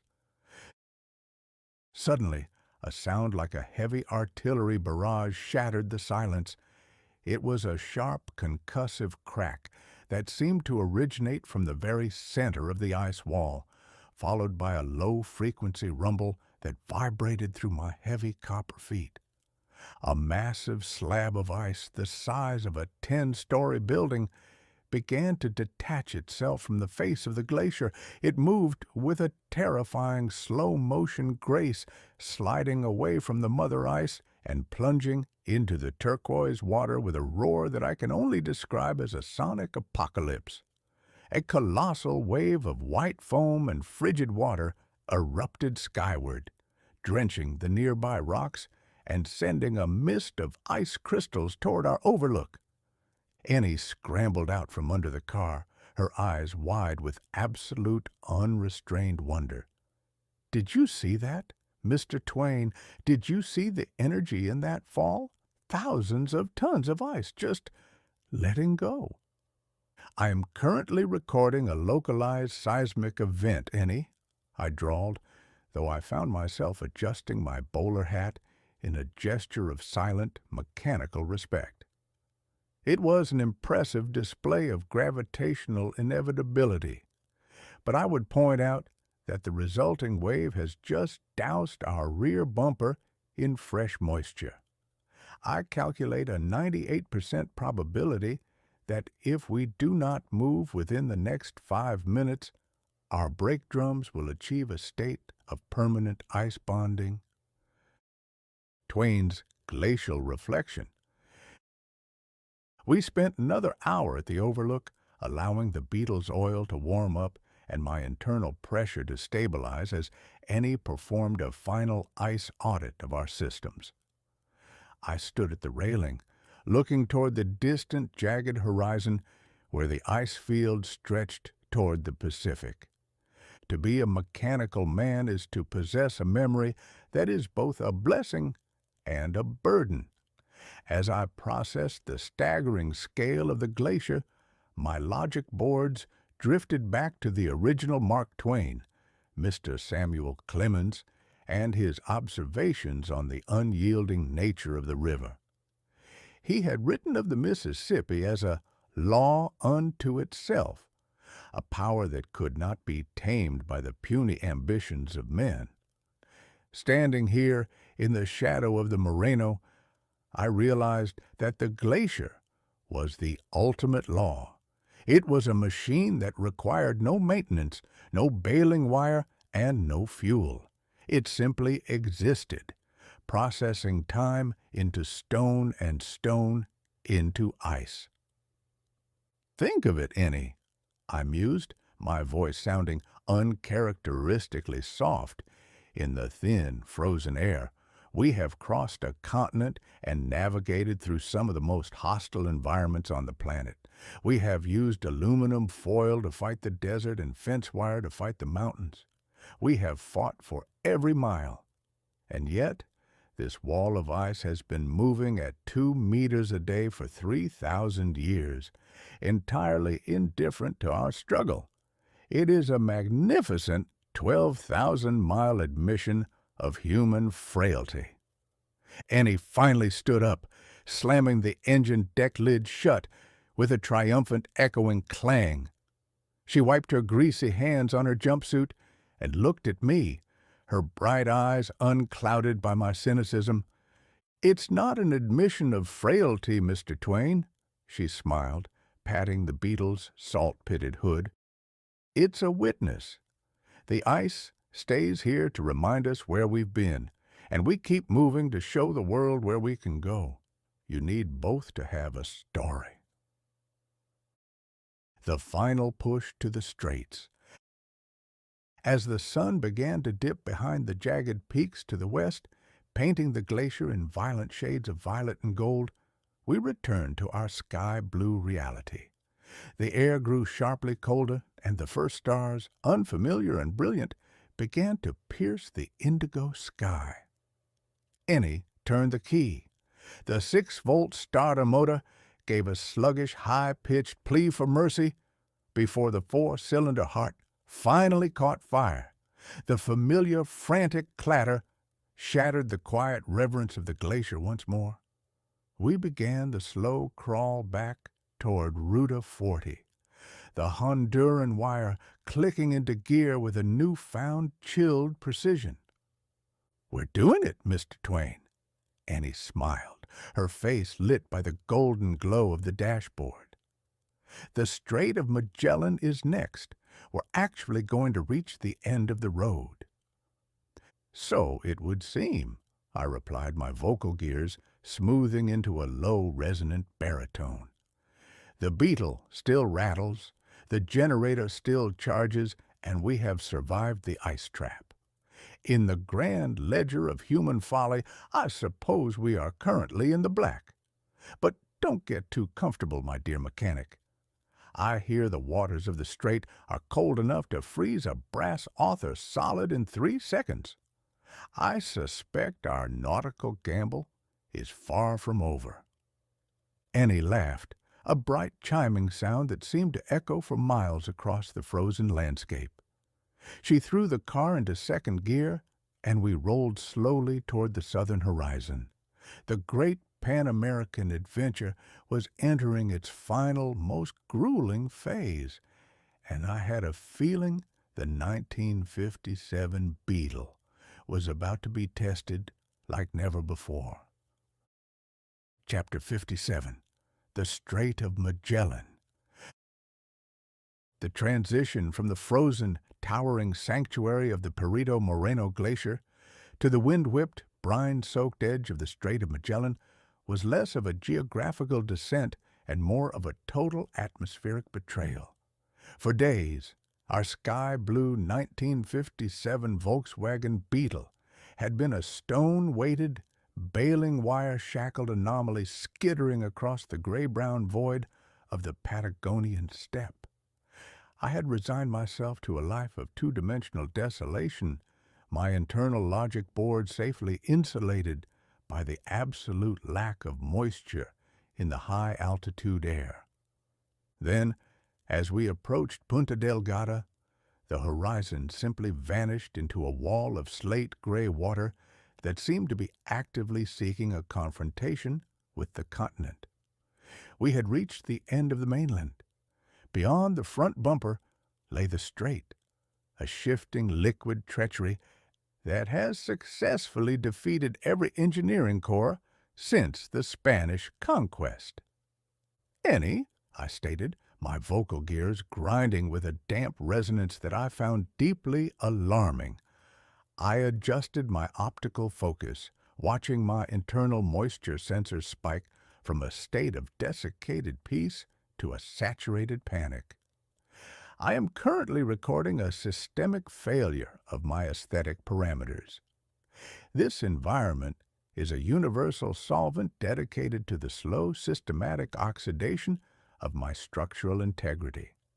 I calculate a 96% probability that if we attempt to cross this water, my logic boards will simply surrender and begin a new life as a decorative coral reef."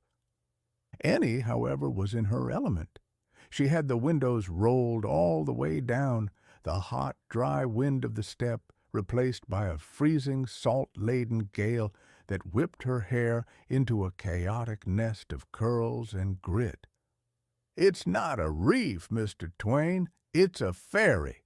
We're skipping the long way around and taking the nautical shortcut to Tierra del Fuego.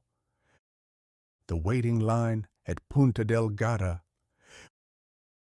We pulled into the queue at the ferry terminal, our sky-blue Beetle looking less like a transcontinental vehicle and more like a discarded toy that had been dragged behind a horse for several miles. We were surrounded by massive mula trucks, chrome-plated Kenworths, and Macs belching thick black diesel smoke that coated our windshield in a greasy film. The line was a masterpiece of Patagonian boredom. We sat for 3 hours, the air-cooled engine of our German tin can clicking and popping as it shed its thermal misery in the biting sea air. I sat rigidly in the passenger seat, my heavy brass joints practically seizing from the high-velocity aquatic deployment of salt spray hitting the glass. "Observe the irony, Ennie," I drawled, projecting my voice over the frantic clatter of a nearby generator. "We have spent 3 decades and thousands of miles attempting to prove the superiority of human industry. We have built bridges across canyons and tunnels under mountains. Yet, here we are, stranded at a wooden pier, waiting for a flat-bottomed barge to ferry our space-age vehicle across a puddle, because humanity hasn't figured out how to pave a wave." "It's a big puddle, Mr. Twain," Ennie smiled, leaning her head against the salt-pitted window. "The Strait of Magellan is the most important natural passage between the Atlantic and the Pacific. It's history." "It is a geological graveyard for better machines than this one," I noted, running a diagnostic on our Honduran galvanized fence wire clutch linkage. The salt air had already initiated a systemic assault on our floorboards, and I could practically feel the salt air initiating a microscopic, systemic oxidation of my copper rivets. The nautical gamble, loading the bug. Finally, the ferry, a sprawling, semi-buoyant platform of rusted steel named the Pionero, nudged against the weathered concrete of the quay. A deckhand, gesturing with a hand that looked like it had seen every mechanical failure known to man, signaled us forward toward a pair of narrow, suspiciously thin metal ramps. "Ennie," I stated, my vocal gears vibrating with a high-frequency alarm. "I am currently calculating the load-bearing capacity of those spans. Given the weight of our vehicle, approximately 1,600 pounds, and my own copper-heavy frame, which adds another 450 pounds, the probability of those boards achieving a state of catastrophic structural failure is approximately 89%. "Physics is just a suggestion if you move fast enough, Mr. Twain," Ennie shouted over the roar of the wind. She was already behind the wheel, the engine of the Beetle clattering with a frantic, nervous energy. "Line me up." I stood at the edge of the pier, serving as a hulking steam-venting guidepost while she prepared for the leap. "Observe, deckhand," I drawled to the man as the Beetle's front tires touched the metal. "You are about to witness either a master class in precision driving or the most expensive splash in the history of the strait." With a sudden aggressive burst of throttle, Ennie launched the Beetle across the ramps. The metal groaned, flexed, and emitted a terrifying crack, but the bug scurried across like a blue water strider, landing on the deck with a heavy metallic thud that caused the entire vessel to tilt alarmingly to the port side. Twain's buoyancy crisis. As the ferry detached from the mainland and began its slow rhythmic crawl toward the open sea, the horizon simply vanished. The Caribbean had been a baptism, but the strait was a total immersion into a pressurized boiler of salt and cold. I am currently a high-pressure tea kettle in a washing machine, I grumbled, bracing my arms against the Beetle's roof to help stabilize the vehicle as a massive swell hit the barge. My internal gyroscopes were in a state of continuous recalibration. I am a mechanical entity of steam and brass, and I possess an inherent, well-founded distrust of any environment that cannot be properly grounded. According to the laws of buoyancy, originally formulated by a Greek fellow who lacked my sophisticated vocal box, an object is buoyed up by a force equal to the weight of the fluid it displaces. The math. If our total mass exceeds the mass of the water our sky blue tin can displaces, we shall achieve a state of permanent mineralization on the sea floor. The reality. We were currently carrying 50 pounds of Argentine granite as ballast in the front trunk. The result. I calculate that I shall sink with the velocity of a discarded anvil while Ennie attempts to swim to the shore with her favorite wrench. "Look at the spray, Mr. Twain," Ennie yelled, leaning against the Beetle's fender as the first salt spray hit the windshield. "We're doing it. We're skipping the gap. Tierra del Fuego is just across that water." "We are currently a floating anomaly, Ennie," I sighed, adjusting my bowler hat as a wave crashed against the bow, dousing my brass shins in brine. I have survived the Nevada desert and the mountain of death, but I suspect my biography will eventually conclude with the words, "And then the salt water got him." Arrival at the Island of Fire. As suddenly as it had begun, the crossing neared its end. The clouds tore open to reveal a bruised violet twilight, and the sea settled back into a rhythmic, exhausted swell. And there, emerging through the receding mist, was the dark, jagged silhouette of Tierra del Fuego. The island did not look like a sanctuary.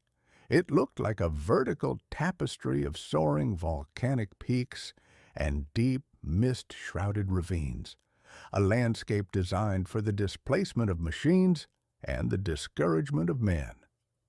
The Beetle's engine, having sat in a humid salt mist brine for the crossing, sputtered and wheezed before erupting into a cloud of white, sulfuric smoke. The Honduran galvanized clutch linkage emitted a sharp, rusty creak as Ennie depressed the pedal.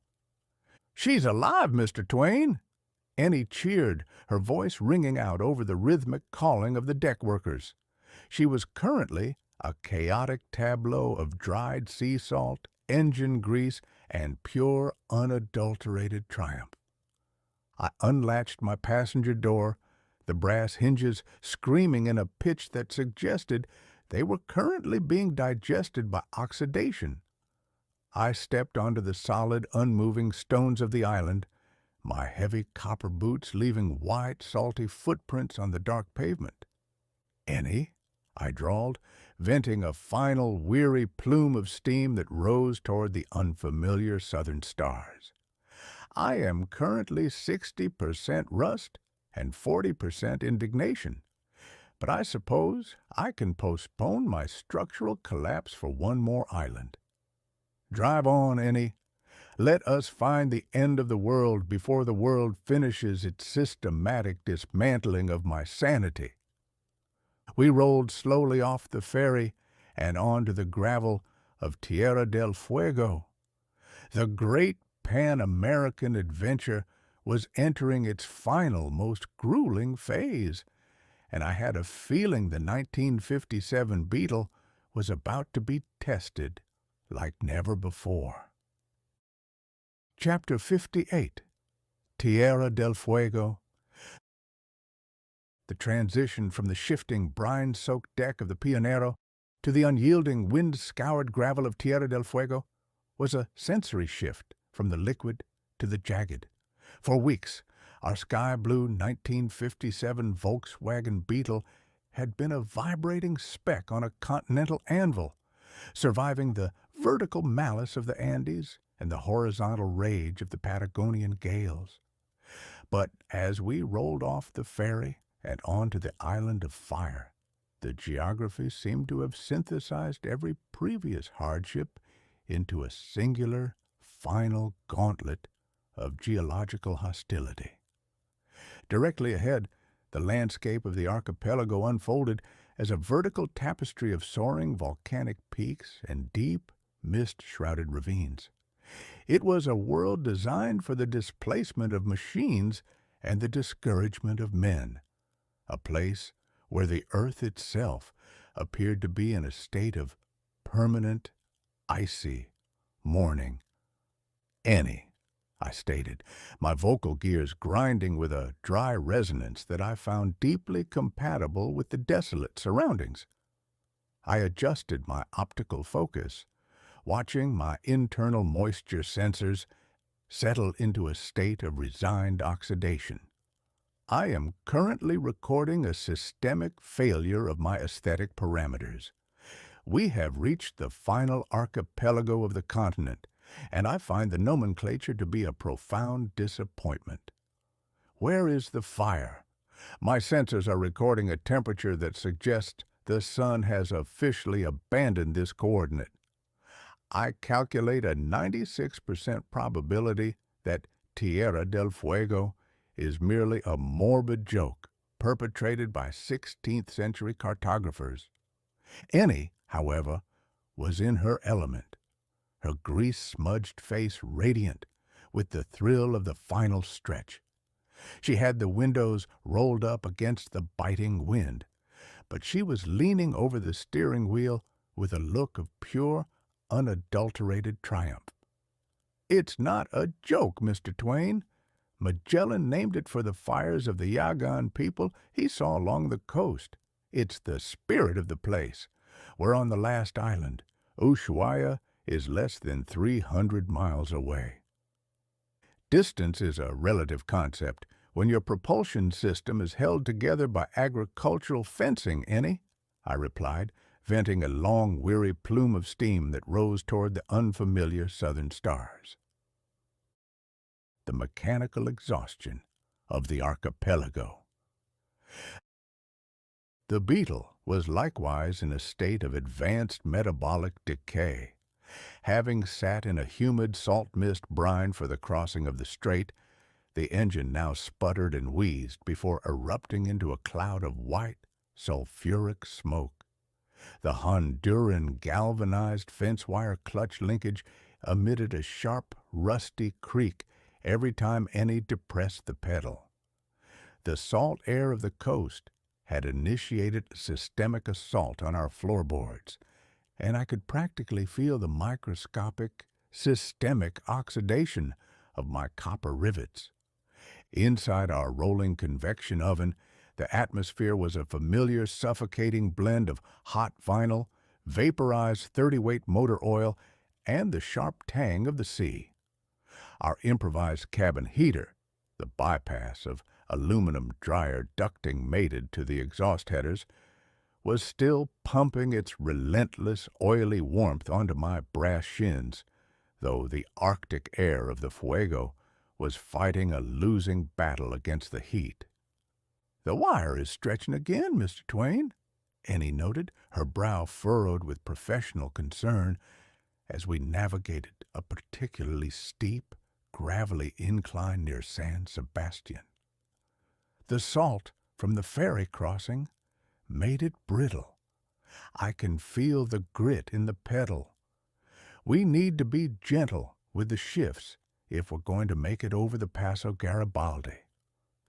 "Gentle is a term I would reserve for a library or a funeral, Annie," I drawled, bracing my heavy copper arms against the painted metal dashboard as a sudden gust of wind threatened to shove our lightweight bug into a peat bog.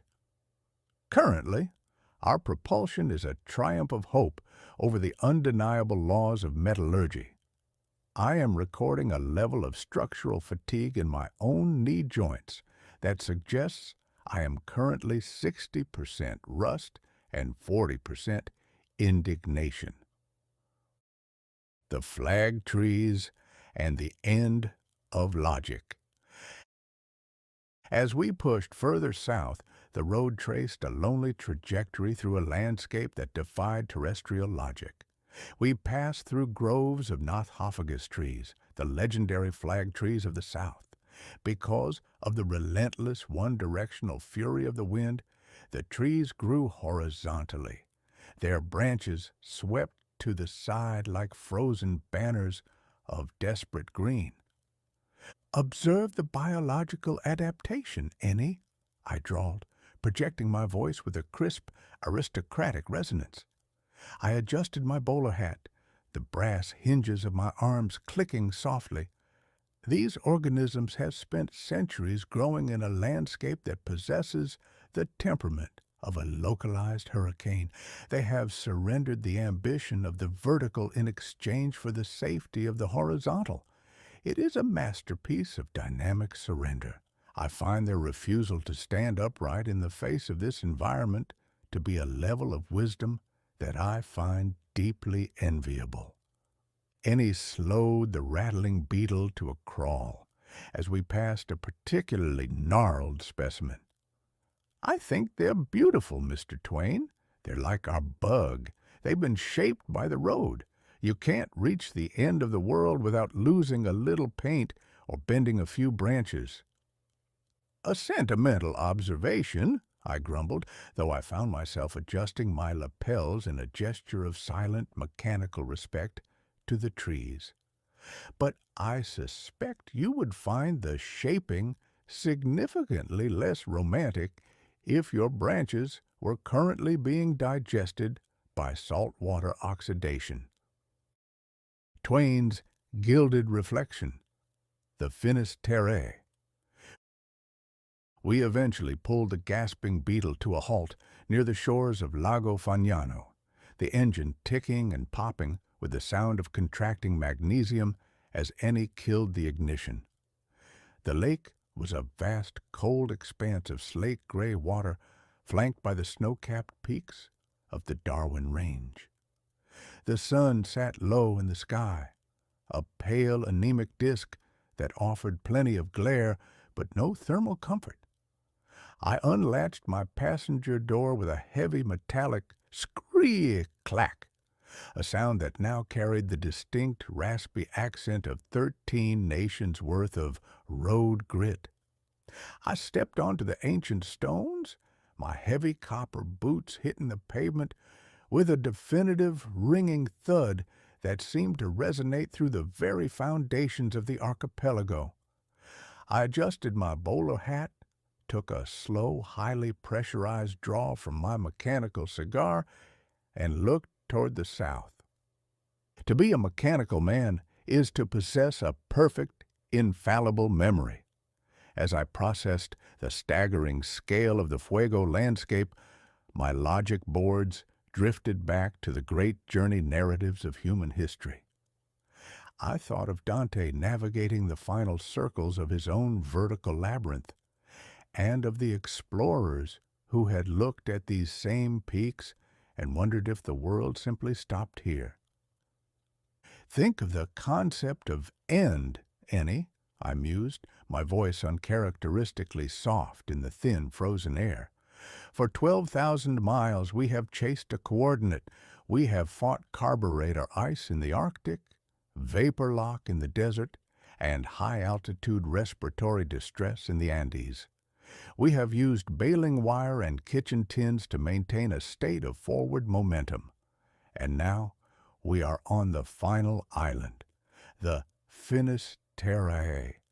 It is a magnificent 12,000-mile admission of the human refusal to accept a boundary."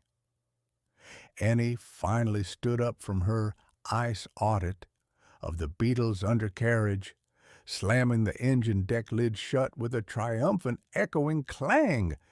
She wiped her greasy hands on her jumpsuit and looked at me, her bright eyes unclouded by my cynicism. "It's not an admission of a boundary, Mr. Twain," she smiled, patting the Beetle's salt-pitted hood. "It's a promise. We said we'd drive until the road ran out, and look, the road is almost gone. We're actually going to make it." "So it would seem," I replied, my vocal gears smoothing into a low, resonant baritone. "The Beetle still rattles, the generator still charges, and we have survived the Strait of Magellan. In the grand ledger of human folly, I suppose we are currently in the black. But don't get too comfortable, my dear mechanic. I hear the Paso Garibaldi is steep enough to send a brass author clear into the Beagle Channel. I suspect our final act is far from over." Annie laughed, a bright, chiming sound that seemed to echo for miles across the silent, frozen landscape.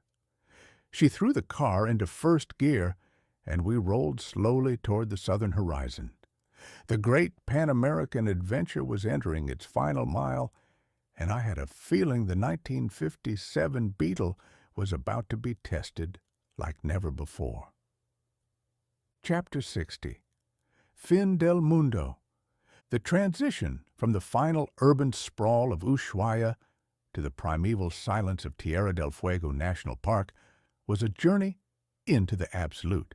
For over 12,000 miles, our sky-blue 1957 Volkswagen Beetle, a 40-horsepower German tin can that had developed a terrifying knack for survival, had rattled through the frozen heart of the Arctic and the sun-bleached deserts of the American West. We had survived the harrowing, hilarious descent across the North American continent, fueled by nothing but baling wire, discarded kitchenware, and sheer, unyielding willpower. Now, as the road narrowed into a final, gravel-lined path through forests of gnarled, wind-swept beech trees, the very atmosphere seemed to lean in, breathless, as if waiting for the final click of our odometer. Directly ahead lay Bahia La Pataya, the official terminus of the Pan-American Highway.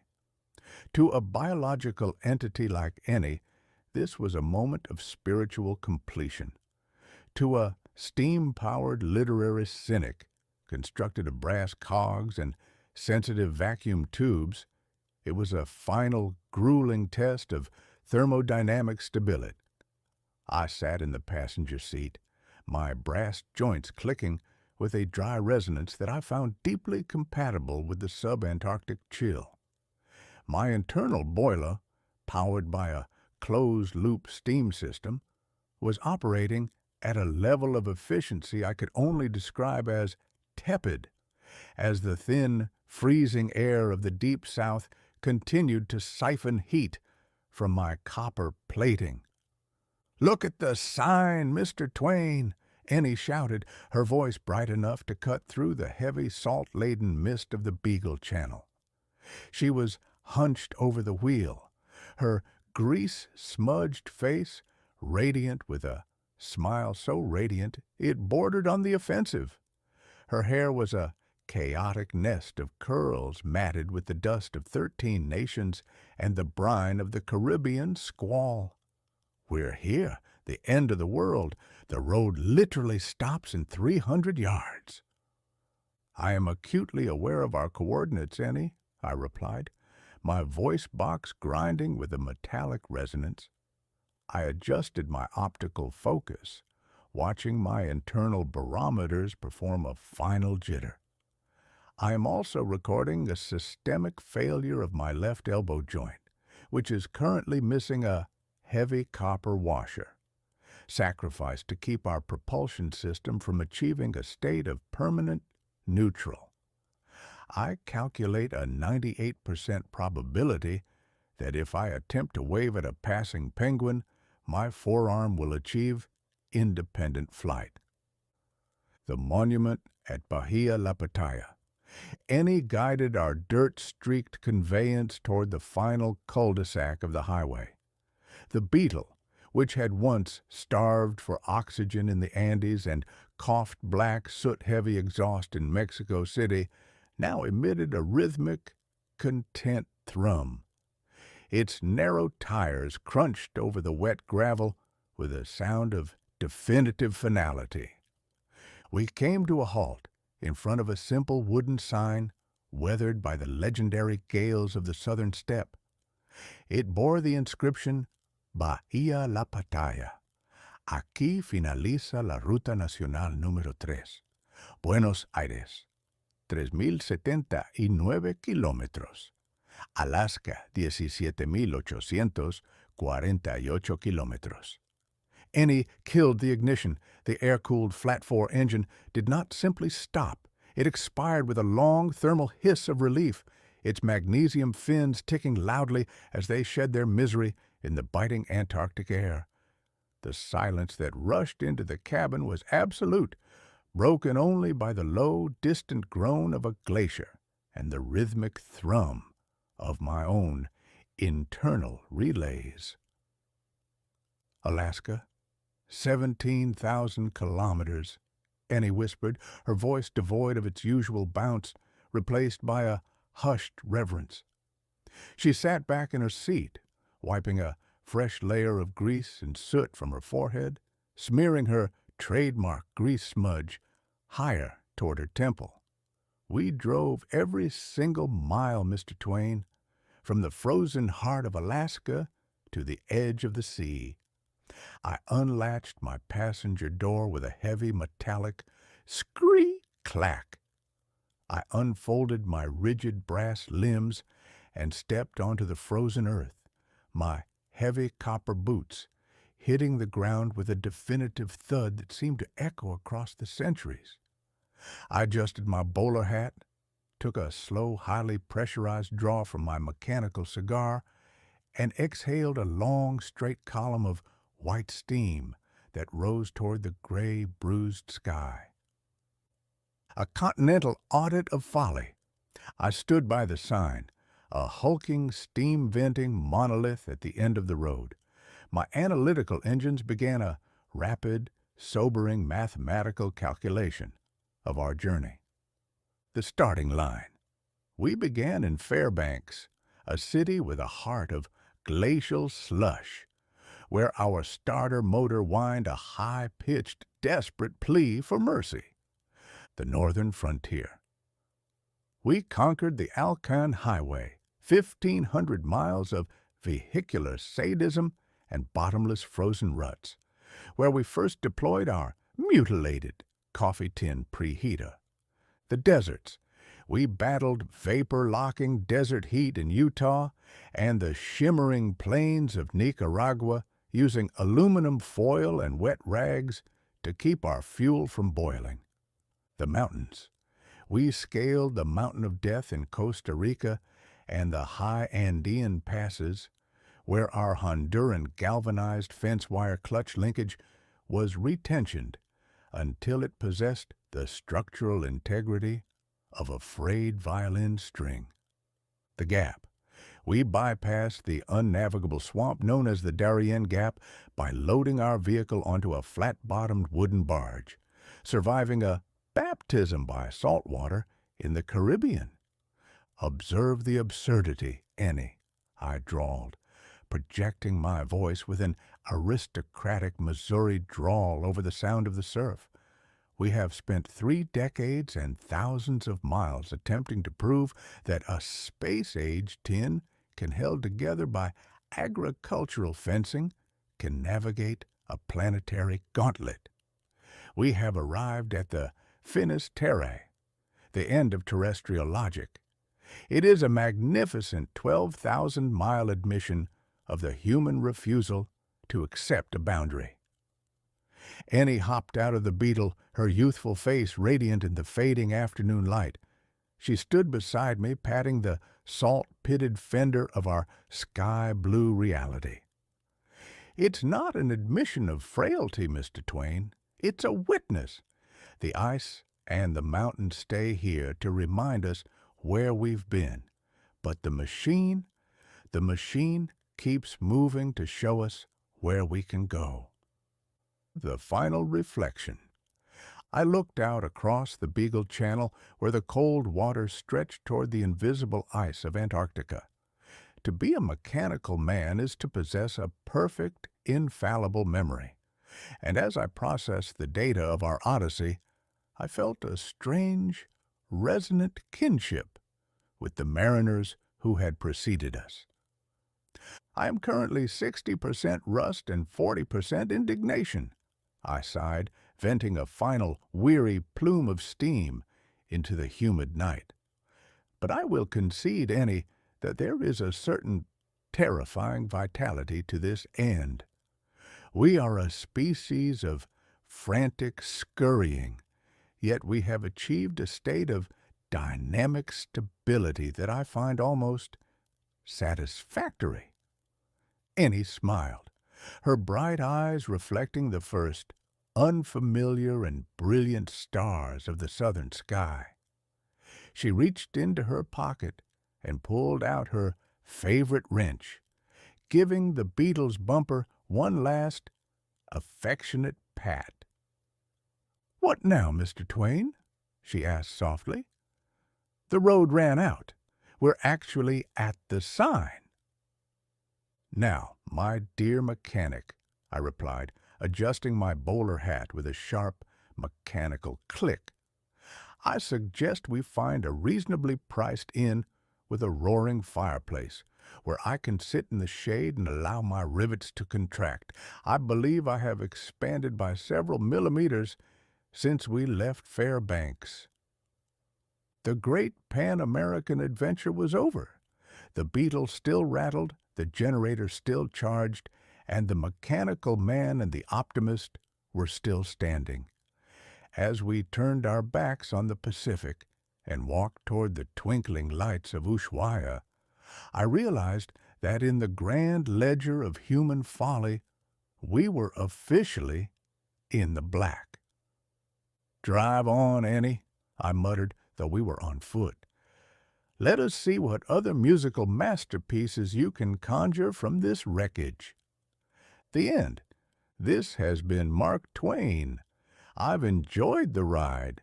I hope you did, too. System shut down 0%. System shut down 25%. System shut down 75%. Offline.